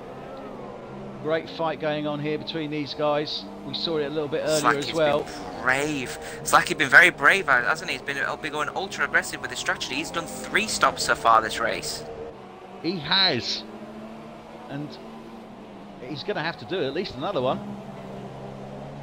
Yeah, pretty sure he'll have to probably take those to about lap 50 and then go on to another set of super softs. So he's obviously using all the allocation that Pirelli can give him.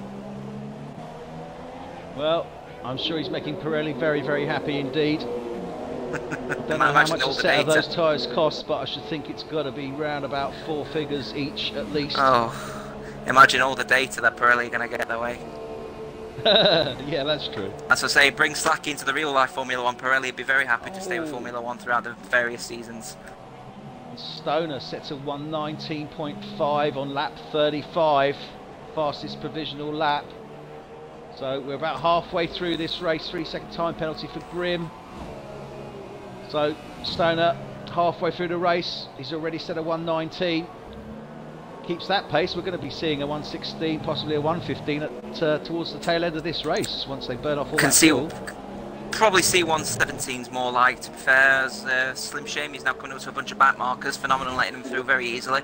Going to be interesting to see how Slim Shamey does actually, because those ultra softs of Stoners, if he keeps setting purple lap times such as that, will burn through very quickly. Might need to just slow down a little bit, let those ultra softs run a little bit longer, so then Slim Shamey doesn't take a significant advantage heading into the final stints. I think Slim Shamey has called a very good idea going on to the super softs, you know. I think he has. And I think it's going to bring him a damn sight closer to Stoner than Stoner's expecting. I totally agree with you on that, actually. Yeah, Bo has just managed to overtake Jerome for P4, by the way. Keep an eye out on Bo, doing a great job on those softs at the moment. Obviously looking for a bit of retribution after the major incident that happened on lap 1. But he is at least 56 seconds behind Michael. But he is on a set of softs. So anything can happen. As I like to say, anything can happen. And it normally does. So we're watching Bo now. He's made the move on Jerome in the Mercedes, but Jerome's not giving up. He's still in the fight.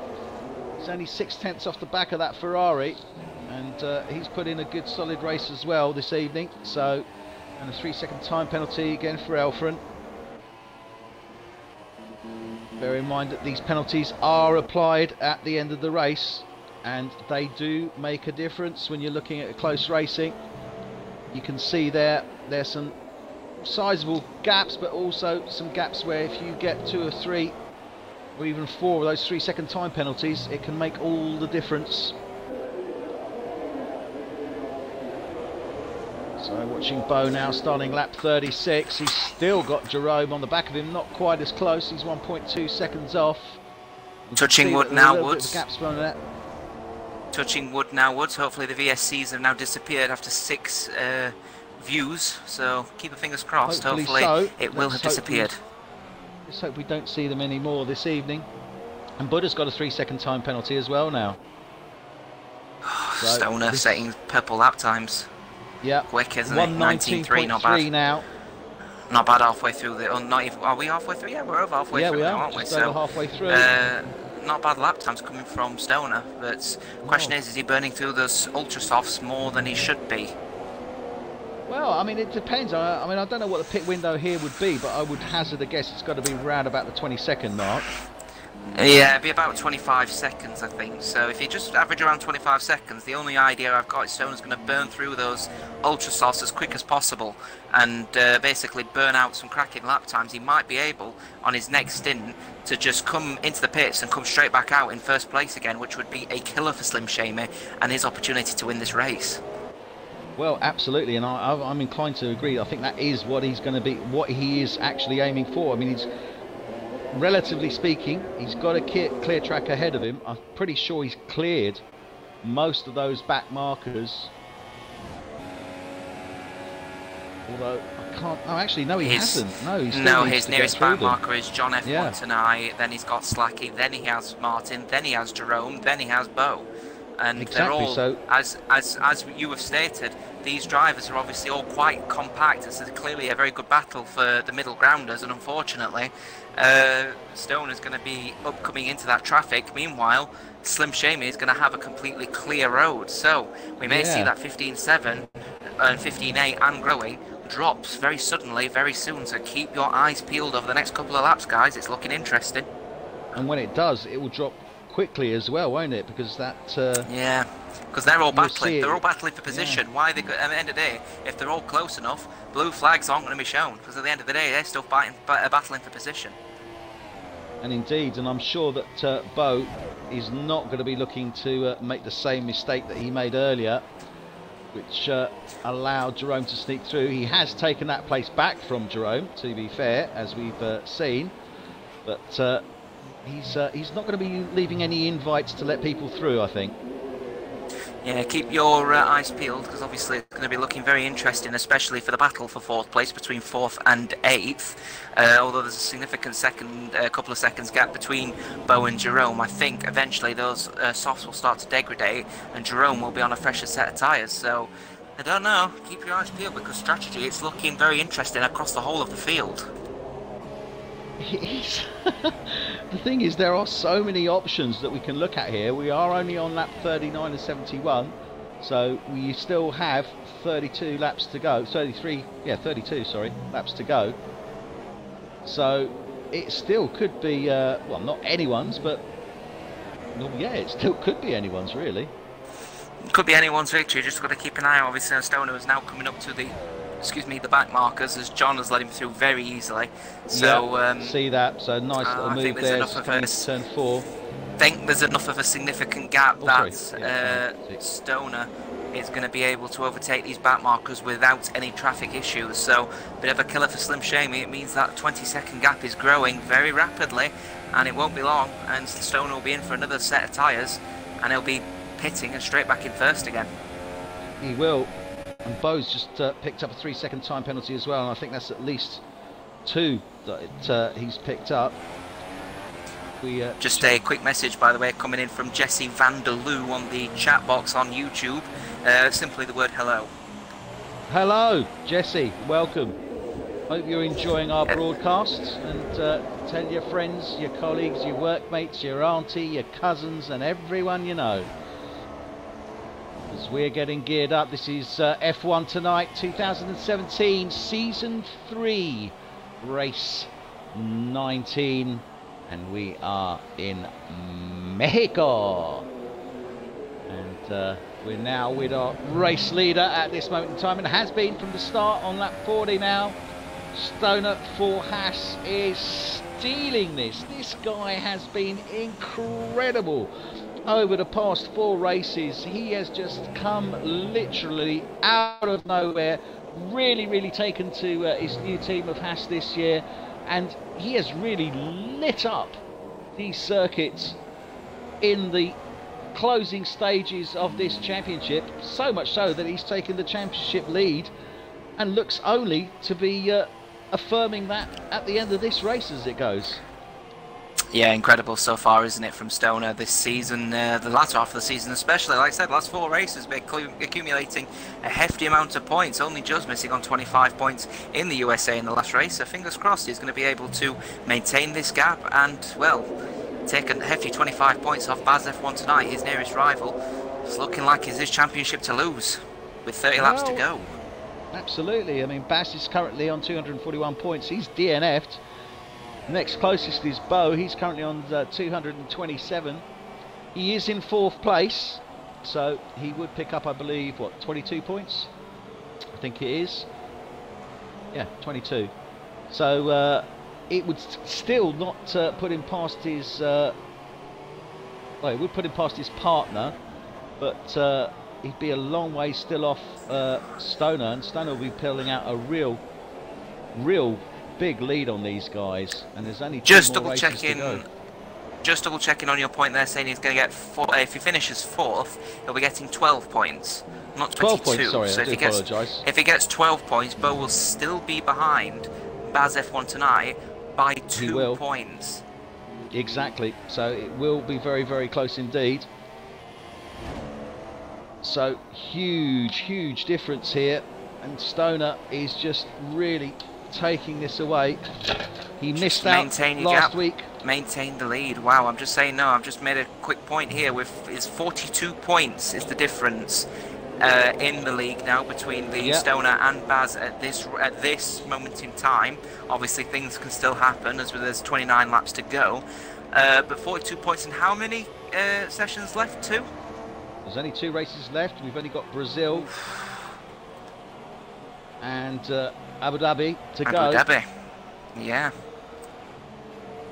So still all to play for, but it's going to be significant. It's definitely going to be advantage Stoner at this rate. Oh, clearly, because even if Bass were to win the next two, he would still need Stoner to place an awful lot lower and certainly out of the top 5 in order to stand any chance whatsoever of reclaiming this championship for season 3.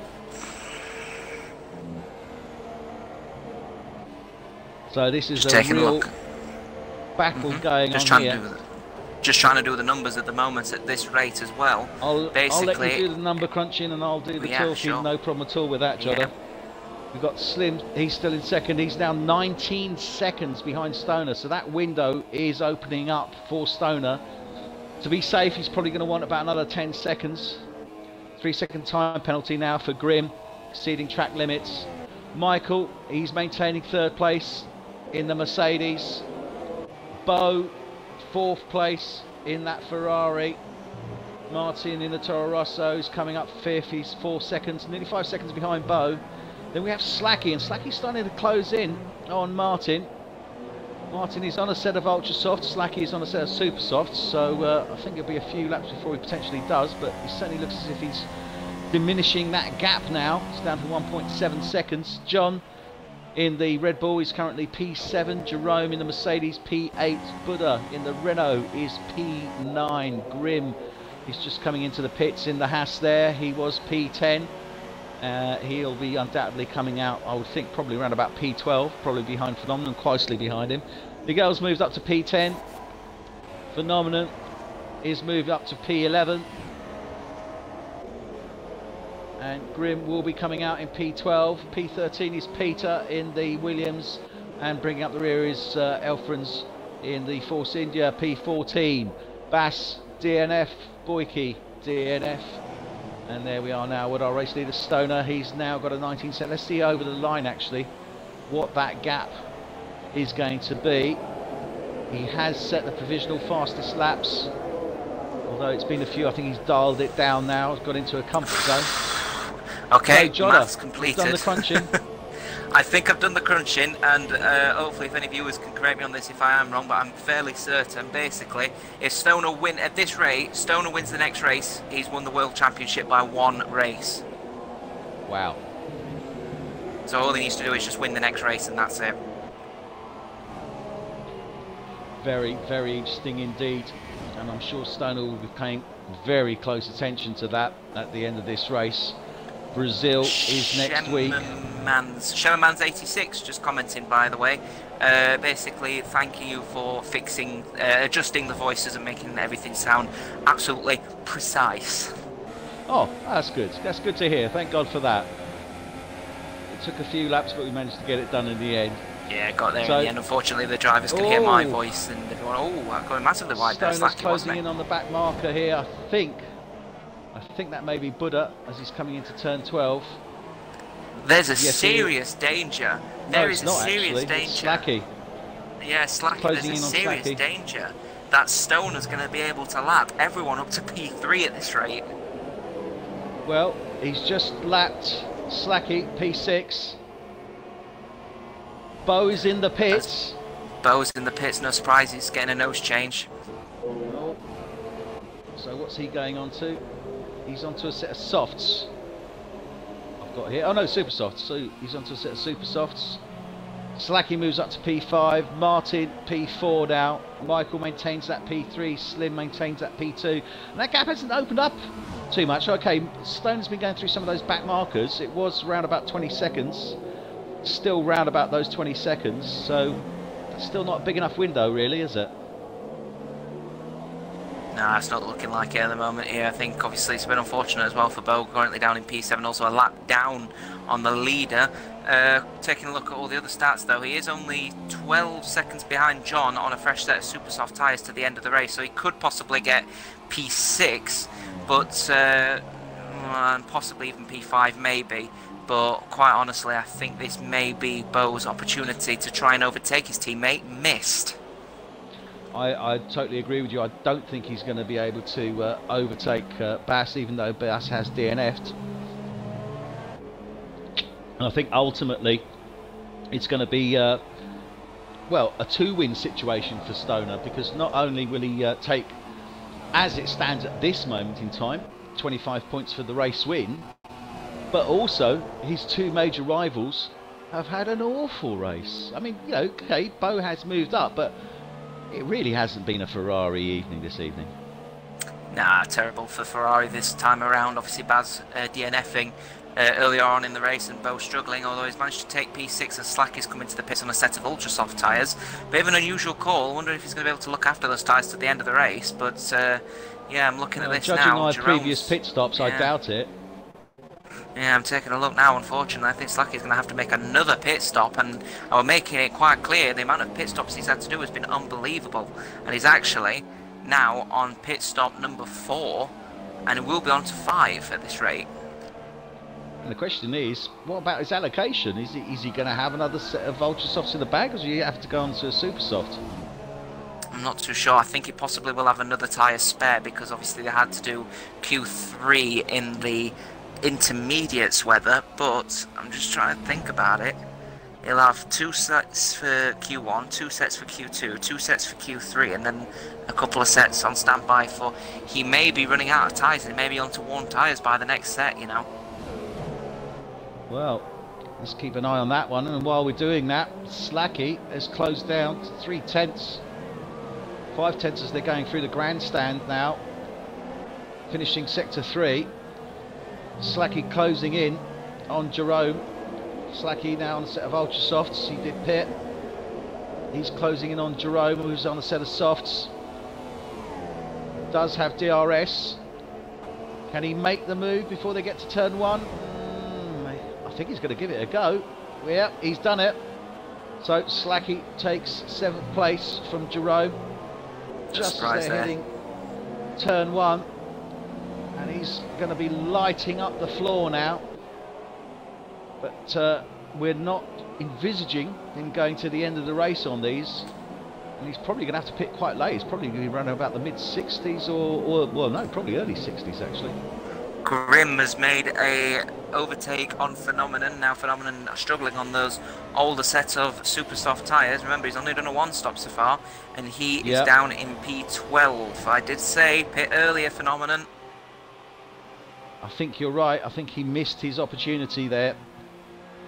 He stuck rigidly to his strategy calls prior to the race start, and it's not worked for him. I mean, you can understand there is a certain amount of security, obviously, that comes from setting your strategy, you know, pre-start of the race, but you have to be able to think out of the box and adapt to the changing racing conditions. Of course you do, yeah. I mean, unfortunately for Phenomenon, he decided not to pit under excuse me, under any of the VSCs, which led him to obviously making this really bad mistake. At the end of the day, all the other drivers are on significantly faster tyres as Grimm has crashed out of the race. Oh no, what's happened there? Yeah, he's lost it to the set of S's. That was turn 11. So it's probably turn 10 that he lost it. Yeah, set of S's, he was going to lose it eventually with the super soft tyres, and I think that's probably a warning call to Phenomenon, that, because Grimm managed to get past him very easily, and he was on a younger set of super softs. So Phenomenon's going to either have to take this easy or pit it. At the end of the day, if he pits in now, he could still scratch P12. It makes no difference. He's not going to get taken in this race, that's for sure. Well, it certainly isn't looking that way. We've got 23 laps left to go. We're 2/3 of the way through this race. Stoner's in the pits, no surprise there. Will Slim Shady be able to get Stoner? Stoner's in the pits onto a set of super soft tyres to the end of the race. I think he will. I think Slim will be able to make a move. He's got his teammate ahead of him, John. I don't think so. So he might give him a toe. Oh no, and John's moved aside. Over to the side, that's unfortunate. Could have used the toe. Because he used the toe, he might be able to get him. Yeah, should have used the toe on Peter's cars. Really silly from Slim Shady. Really silly. Oh, he could have took it. He should have taken the toe, because I'll tell you what, if he had done, he would have come out ahead of Stoner. Yeah, that's really silly. That was a real opportunity, and it's gone to waste. So Stoner manages just to get out ahead of Slim Shamy in Oh, the Williams. unless Stoner in makes second place. unless Stoner makes a mistake. I'm sorry. This is Stoner's for the win now. Well, it's a wonderful saying, and I'll use it. It's Stoner's to lose. Stoner will not be taking any prisoners. He suffered majorly last week in the States. Yes, he did take P2, but he'd been leading the race all the way through. And then we had a safety car come in at the end of the the Texas Grand Prix. Keep an eye out on P5, by the up. way. Keep an eye out on P5. Bo's going to have Slipstream and DRS on John F1 tonight in the Red Bull. Ferrari might be able to claim some points back for P5. Here he goes. He makes the move. He's got him. Yeah, he makes the move. Coming down the straight towards turn 1. Yeah, easy move. John's not going to be able to defend off that. Nah, John's not able to defend off that. His tyres are far too weak now. Bo probably going to stick with P5. May be able to tow for P4, but with 21 laps, we'll have to see. He's going to have to try and find 11 seconds. As Slim Shamy's into the pits, and that's it. New set of super softs at the end of the race for him as well. It's Stoner's to lose. Well, Slim has come in. Stoner's on a set of super softs. He'll be looking to go to the end of the race. He pitted lap 48, sorry. Slim has now come in. He's going on to a set of super softs, we believe, as well. Yes, he has. So just Michael, making an interesting call. That third place for Mercedes. He's been rock steady all the way through. Fantastic for Michael as well, obviously wanting to try and get UF Savage and the McLaren Racing seat in P5 at the moment in the table. Solid 15 points in P3 would push him up to 131, which means he'd actually only be 13 points behind Savage's teammate in the other McLaren, UF Gamble. So McLaren's have really got to pick up the pace for the next couple of races if they want to try and keep P4 and P5.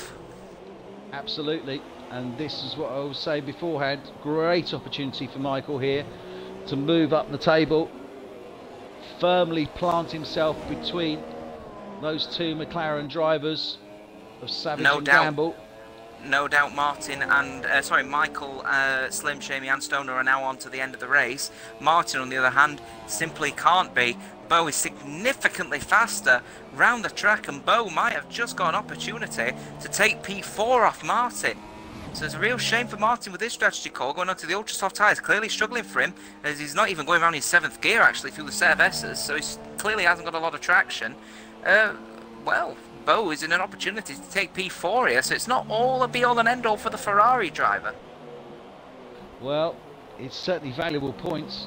He's going to need them, and he's going to need them going into these final 2 races of Brazil and Abu Dhabi. There goes Martin into the pits, yeah. And Martin comes in. So that will be Bo's P5, John's P6. Yeah. Sorry, I'm just taking a look here. That's interesting.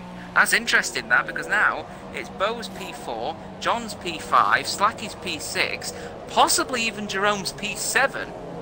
So it's going to be interesting to see. And remember, obviously, I was saying about Budder and Martin constantly in a battle to see who was going to be on the better strategy. Budder's coming round the corner now onto the main straight. Will he be able to get in front of Martin? I don't think he will, you know. Budder's lost out. No, Martin is out already.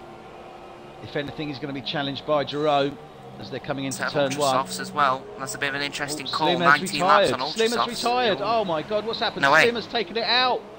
Oh yeah, he's crashed out. Turn 17. He's done it again. Slim. Turn 17, loses it, takes out the front right. So Slim drops now out. He's DNF from P2. He is going to be so gutted. Livid. But that's that Slim. Oh, Slim Shamy's loss. Repeat of his USA. He was so well positioned in the USA as well. Wasn't quite up into the P2, but he'll be gutted with that. Majorly on points. Now Bo, he'll be gutted with that. That's a shame. That's big for Bo. He's going to be absolutely grinning ear to ear because he's now taken P3. Another person will be as well. Sorry, I was just saying another person will be Michael as well. That's 18 points for him now. Pushes him up from 106 to a total of 114, I believe, if that's the maths. 24. Might not be, no. If he's picking up 18 points, sorry. 106 will be 124. 124 will put him even closer to Gamble. So all he needs to do is just keep beating the McLarens over the 2 races. He could even snatch Gamble's P4 seat. So keep a close eye on Michael over the next couple of races. As for John F1 tonight, I did call it. Look where he is. Yep, John, P4. He's going to be happy with those points as very well close, at this moment in very time. very close to Slacky. He's got Slacky closing in behind him though, and Slacky's on those ultra softs, so I expect him to be challenging before long. Yeah, we'll have to see what happens. We've got how many laps now? 17? No, less than that. No, more than that. 18. 18 laps to go. 18 laps to go. 18 laps to go. Slacky's only just under 2 seconds behind John. Slacky's not burning through those tyres either. Slacky's not burning through those tyres either. He's lifting in 6th gear through the Cerveza, so he doesn't want to. He clearly wants to go to the end. He can't go to the end. He wants to go to the end. He could do it. He can do it if he really conserves his tyres, and he will be significantly faster than John as well. So if he doesn't need to push and he's, you know, faster than the car in front, don't do it. His pit history, I think, clashes with that thought at this moment in time, but it'll be good to see. Interesting to see. I mean, I'll be honest with you, it's the first time I've seen a 4-stop actually work and get you into the top 5, and never mind actually beat John and possibly get the top 4. So cracking job from Slacky to do a 4-stop and actually work.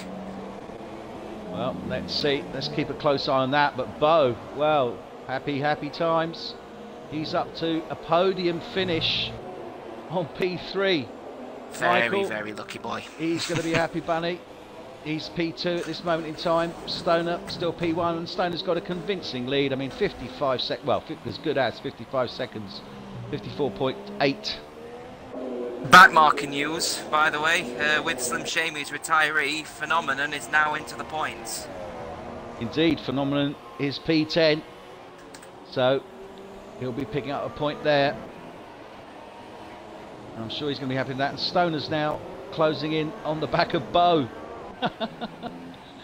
So keep an eye on this one actually.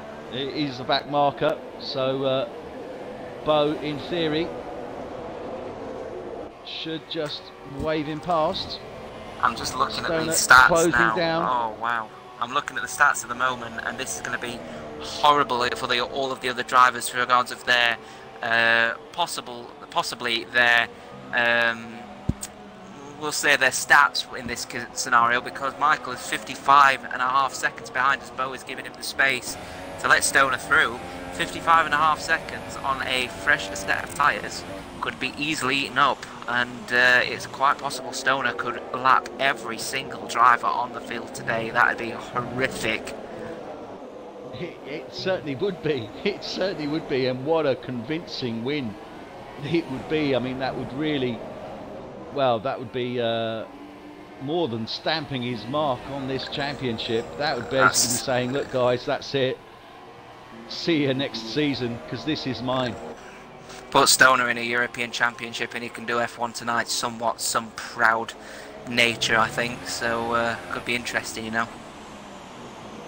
So Stoner at this moment in time is walking away with this, but I don't think he's going to be holding out. He's going to be pushing, because he wouldn't really be so suffered shocked, last you week. know.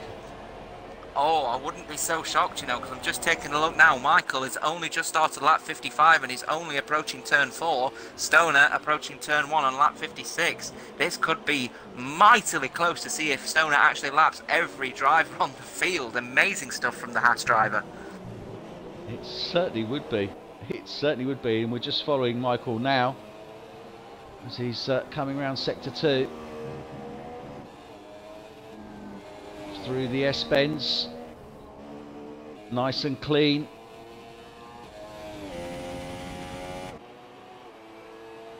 This is approaching turn 12. I just want to see if I can catch. I saw that in the background was the Toro Rosso. I didn't see a Haas coming into view. This is more likely. You can see the Toro Rosso in the background there, just coming through the grandstand now. But Slacky, he's got that gap down to half a second now on John. He is going to be challenging for that P4 very, very soon indeed. So they're coming round turn 12 now into the grandstand section. Final sector 3. Slacky is really bearing down on the back of this Red Bull. 3-second time penalty for John there, coming round turn 16. They're on to the start-finish straight. He's got DRS. There it goes. Can Slacky make the move before they come to turn 1? He's making the move now. John is still pushing, but Slacky easily makes the move into turn 1. Takes Cracking P4. Yeah, brilliant John. move. Lovely move there. And what did I say? I called it a lot earlier in this race. Slacky's P4. He's only 8 seconds off the back of Bo. Just bear in mind though, obviously those ultra soft tyres will eventually wear down and his soft tyres will become a better driver, even though the soft tyres rather are obviously have been on longer, and you can see the visible degradation throughout the middle of the tyre as well. I'll be interested to see what happens, especially with Martin BMW coming up only 2 seconds behind John. So yeah, keep your eyes peeled for the position for P4, 5 and 6. For sure I'm going to keep an eye on the battle to see if Stoner ends up overtaking every driver on the field. Well, that I think is Stoner's challenge at this moment in time. I feel fairly certain that that will be going through his mind.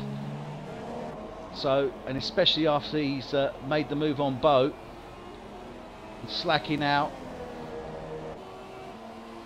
Still just over 8 seconds to Bo. He's got 13 laps. He needs to try and make these ultra softs last, but at the same time he needs to close down. He's got a 3-second time penalty for Elfrans now. And again, do bear in mind these penalties will come into play at the end, and they will make a difference, especially if you're looking somewhere around about the midfield. So Slacky coming round turn 4 now. I'm going to keep an eye on that one. But how's Stoner doing? Is he closing in by about to a second Michael a lap? Yet or not? Yeah, but by about a second a lap at this rate. But bear in mind, it's 58 of 71. That would put 12 seconds, and he's doing round about 119s compared to his 120s. It wouldn't, at this rate, he wouldn't be able to do it. As Michael went over the line, Stoner was coming into turn 12. So 5 turns effectively between them at this moment in time. So we're probably looking around about a 20 odd second gap.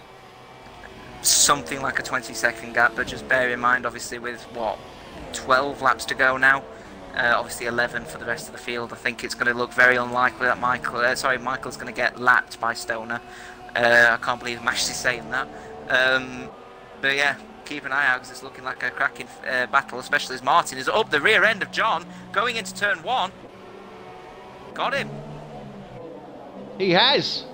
He's made the move. Wow, a wonderful move there from the Toro Rosso driver. And got DRS. Martin. Well, yeah, that's it.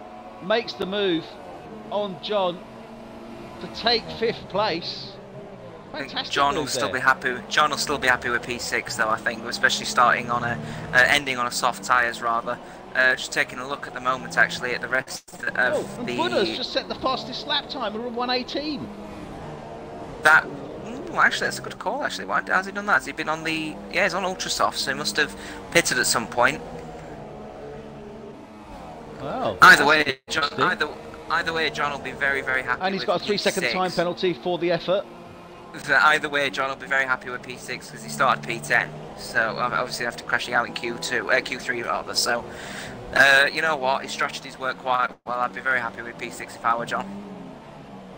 Yeah, it's looking good. It's always a solid drive from John. 5-second stop go for Elfrans speeding in the pit lane. Oh dear. Elfrans at the back of the grid. I don't know how many times has he been lapped now. I think it's well, it's a hefty amount anyway. He's clearly struggling. Clearly struggled this race, but to be fair to him, he's carried on, he's persevered to the end of the race, so I think all we could do is just give him a good pat on the back for perseverance and keep going to the end of the race, that's for sure. Well, bit of a battle going on for P10 here. Phenomenon up the rear end of Peter. Phenomenon got onto a 2-stop. He's on a set of ultra softs to the end. So Phenomenon obviously looking for the final point. Go on, Phenomenon, try and prove me wrong, mate. He's only 4 tenths off the back, 5 tenths now off the back of Peter. in that second Williams. They're hitting the DRS turn 4. He does have DRS on him. Can he make anything of it as they come into turn 4? 6 is the one. He needs to close down. He needs to be on that gearbox though to make it count. He is on a set of ultra soft, so he does have the tyre advantage, depending on where, obviously.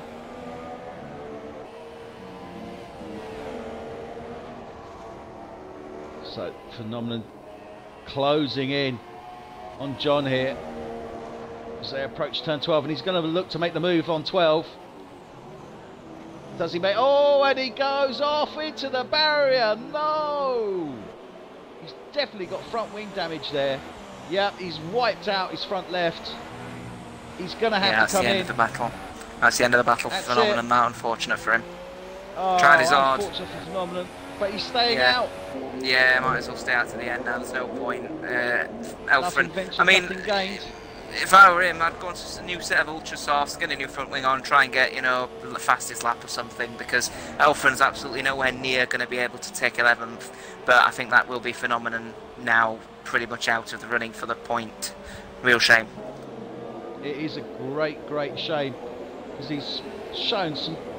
I think he's shown some real moments of inspiration and great race competency, but it's just something that's laying him down.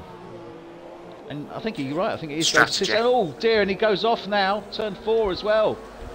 Yes, it's strategy. Turn 4. It's his strategy. He's got massive front wing damage as well. He's got what seems to be a lapped Elfren coming around now. Actually, Elfren is a ghost at the moment. Yeah, Elfren's just there we are, it's back now. What's he doing? And he's being quite kind. I think he wasn't too sure whether he should overtake Phenomenon or not. Yeah, he's got massive... No, I mean, he's got no front end downforce whatsoever. He's got massive front wing damage and there's no point fighting here. Elfren's just unlapped himself, so now they're on the same amount of laps. Get himself in pits, get a new ultra soft tyres on, get a new front wing on, just go for fastest lap and at least take some... you know, some level of happiness from this race, you know? Well, we've only got 9 laps to go. Stoner, our race leader, well, 106 is the gap to Michael. If he were looking to close down, he needs to make up at least another, well, 14, 15 seconds. So he has closed that gap down. He's only got 9 laps to go. Could he potentially lap second place?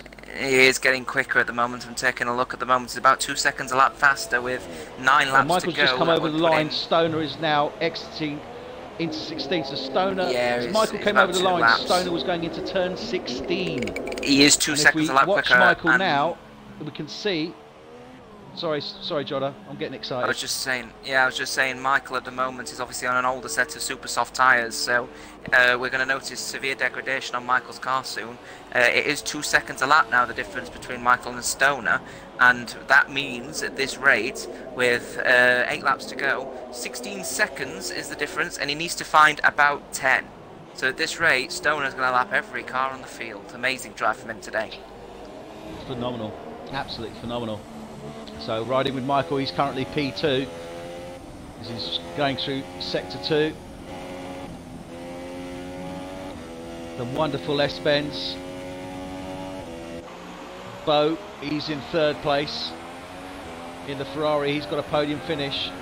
I think he's going to be very, very happy with that. The way this race was going, I don't think he was expecting that. He's moved up 2 places from P5. Martin, BMW. For Toro Rosso, he's put in a great show this evening, and as he has done on previous races, to be fair. He did a fantastic run last week at the USA as well, and really fantastic race from him. Got the driver of the day. He's up in P4, he's jumped 5 places from P9. Slacky, well, Slacky has now taken that place back from Martin as they're coming through the bit of a tap there. Oh, definite tap there. Slacky taking that place back. That's major front wing loss to Martin.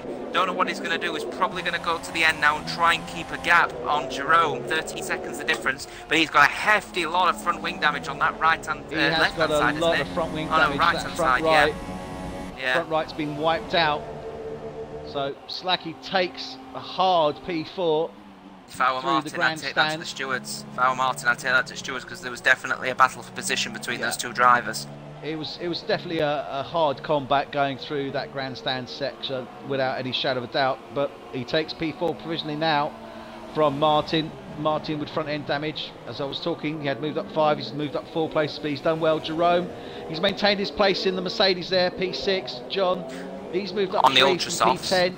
John is on the ultra softs though. There's 6 seconds difference between him and Jerome, so he has decided, right, I'm on obviously a significantly weaker strategy. Few stops, a few laps left remaining. Get a set of ultra softs on. 7 seconds the difference between him and the soft running Jerome. He could still get 6th place, John. So he's doing a good battle so far. He certainly is, and he's got the tyres to do it with at this moment in time. I think Jerome is going to be on the challenge. Phenomenon getting the fastest lap with a 118.7. I did say to be fair. 118.7, and he's come in. He's got a new. Has he got a new nose? Yes, he has. Yeah, he's got new new nose, tyres. There you go. New nose, new tyres, fastest lap. Unfortunately, though, John. In the future, listen to the broadcast because you will get some sound advice from Jottr. I think he's an avid fan, so you can take him on your technical team. Taking a look at the moment as well at John F1 tonight, though he's obviously on a newer set of ultra softs as well, so it may not be fastest lap phenomenon. John could end up taking that credit. We'll see what happens though with 5 and a bit laps to go. And Miguel picks up the 3 second time penalty. So Bo in 3rd place. So I think he's looking safe. It's so close between Stoner and Michael now. It's 1:11. He needs to find about 8 seconds with 5 and a bit laps to go. Stoner doing a cracking job. Well, Michael, I'll tell you, as Michael comes over the line, Stoner is coming into turn 17 nearly. So there's nothing in it. In fact, if we go with Michael and we do a rear view, you should see Stoner just a little dot in the background there. So Stoner's got 5 laps left to do this. It would be hilarious. It really would be absolutely amazing. F1 tonight, there'll be some big meetings about this for sure. With one driver literally lapping the whole field, there's got to be some big meetings about this, surely. Well, I mean, to be fair, he's lapped all the handicapping rest, boys. Everyone else. It's only 2nd place that he needs to lap. So I think that there will be a discussion on it, irrespective. Handicapping. It's going to be interesting. It's going to be interesting without any doubt at all. Ban him from setups, Woods. That's it. Handicap him. Just make sure that he doesn't lap everyone again. It's embarrassing for the drivers, especially the ones with F1 tonight at the end of it. Oh, absolutely. Stoner's on as you know, we've got some great quality drivers. Absolutely no F1 disrespect tonight, to Stoner, by the way. It's not like he's had a lucky streak, because he's had a brilliant race and he deserves every single bloody point that's coming through his way. And at this rate, lapping every field has surely got to get some kind of trophy at the end of this. Well, this is it. It's going to make all the difference. And, oh, he's noticeable in the distance. He's noticeable. Following Jerome now, as John is closing in behind him. Only 1.8 seconds.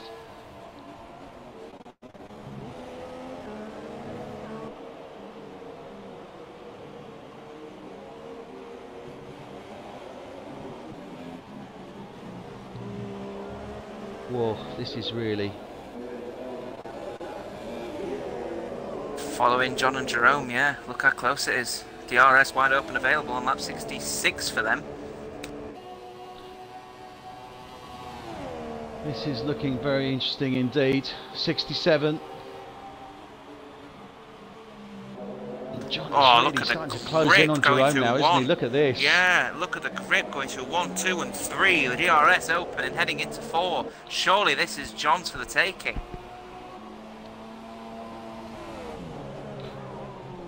Ooh, he's looking for it. Oh, was there a bit of a... No, I thought there was a little bit of a bit of a braking coming from Jerome. Thankfully keeps his front wing. Thankfully keeps his front wing from John there. That'd be dreadful if he were to lose his front wing.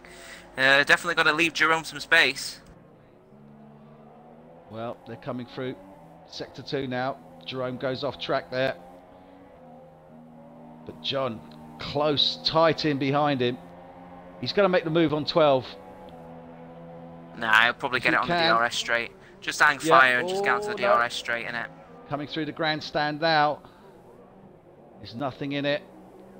Needs to watch his exit. Out of 16. Get it lined up nicely.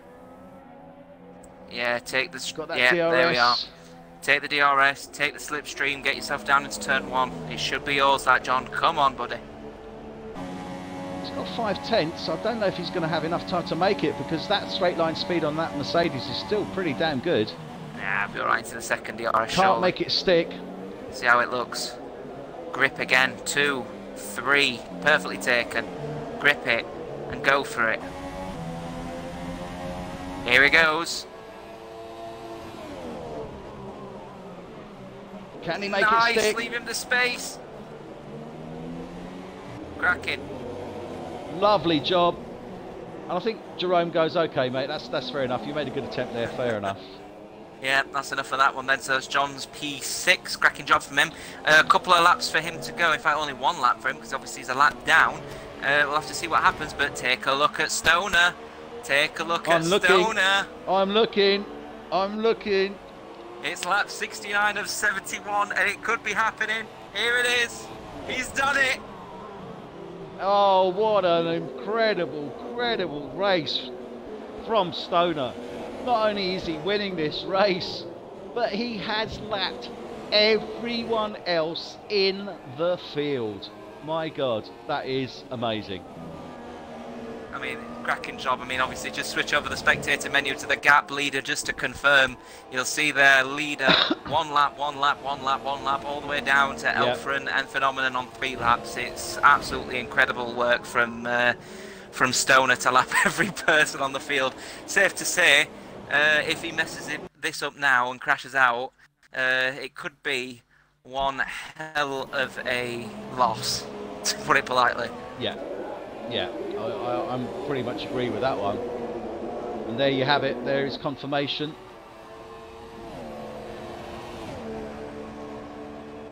Stoner not only winning this race, but setting, well, an amazing pace. Really has from the get-go. So Stoner, he's on lap 70. He's only got 1 lap to go. This is F1 Tonight 2017 Season 3. Race 19, Mexico Grand Prix at the Autodromo Hernández Rodríguez. As we watch Stoner, our race leader, from the get-go, coming round, he's lapped the whole field. Michael in 2nd place is there behind him, within eye shot, but he has been lapped by this race leader. Bo in the Ferrari, well, we thought this was going to be a disastrous day for Ferrari. Bass, his teammate, crashing out. But Bo has clawed it back, and he's done a great job. He really has. He's moved up to P3. He's on the podium. Slacky for Renault, fantastic job. P4 provisionally at this moment in time. Martin, he is provisional P5 in the Toro Rosso as we stand. John in the Red Bull will be provisional P6. I say provisional because we still have time penalties to apply. Jerome for Mercedes 7, Buddha for Renault 8, Miguel for Toro Rosso 9, Peter for F1 Tonight, Williams 10, Phenomenon for Sauber 11, Elfren for Force India 12. But let's join now our race leader Stoner as he comes out into turn 4 on his final lap, and what a race this has been for him. He will take 25 points for this win. This will seal his championship lead. He only needs 1 more win to guarantee snatching the championship from Bass of Ferrari and Bo of Ferrari. They'll still be in the points, they'll still be in the top 3, but they won't be in that World Championship seat. Stoner comes round, final but 1 corner, into the start-finish straight, goes over the line, Stoner for Haas takes this Mexico Grand Prix for F1 Tonight 2017 Season 3. Michael in the Mercedes comes in second. Great race from Michael, he's been solid all the way through. Bo for Ferrari takes third place. Again, great race from him. Didn't work out well, they had some issues. Teammate got knocked out, but he clawed it back, took third place. Slacky for Renault as he comes round now, turn 17, will take fourth place provisionally for Renault. Martin, fifth, John, sixth. Jerome in the Mercedes coming round now. He will take P7.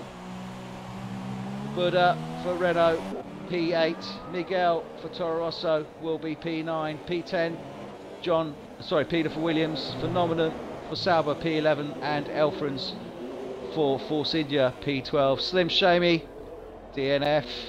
Grim and Slim Shamy, that was a real shame. Turned 16, he was in second place, had been doing so well throughout the race. Lost it coming out of the grandstand.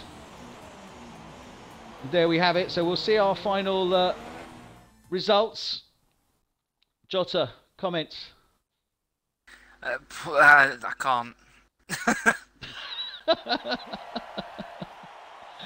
Look at that. Fantastic podium finish there for Haas and Stoner. He hasn't just won this, he has annihilated the competition. I haven't seen this before. I don't know if I'm going to see it again, but that was one hell of a result. In second place goes to Mercedes, third place to Ferrari. So there you have it. Stoner for Haas takes first. Michael for Mercedes takes second. Bo for Ferrari takes third. Slack for Renault 4. Martin Toro Rosso 5. John for Red Bull 6. Jerome for Mercedes 7. Buddha for Renault 8. Miguel for Toro Rosso 9. Peter for Williams 10. Phenomenal for Sauber 11. Elfrans for Force India 12. Slim Shamy for Williams 13. Grim for Haas 14. Bass Red Bull, but really Ferrari, but never mind, takes 15 and 16 for Boyke in Sauber. Well, I hope you enjoyed it, Jottr. I did. Great showing that. Hope you enjoyed it as well, mate. I did indeed. It was a great show. Thank you very much for watching. We look forward to seeing you again next week. Have a great week. Please watch the stream on YouTube. We'll look forward to seeing you again soon. Take care and bye-bye.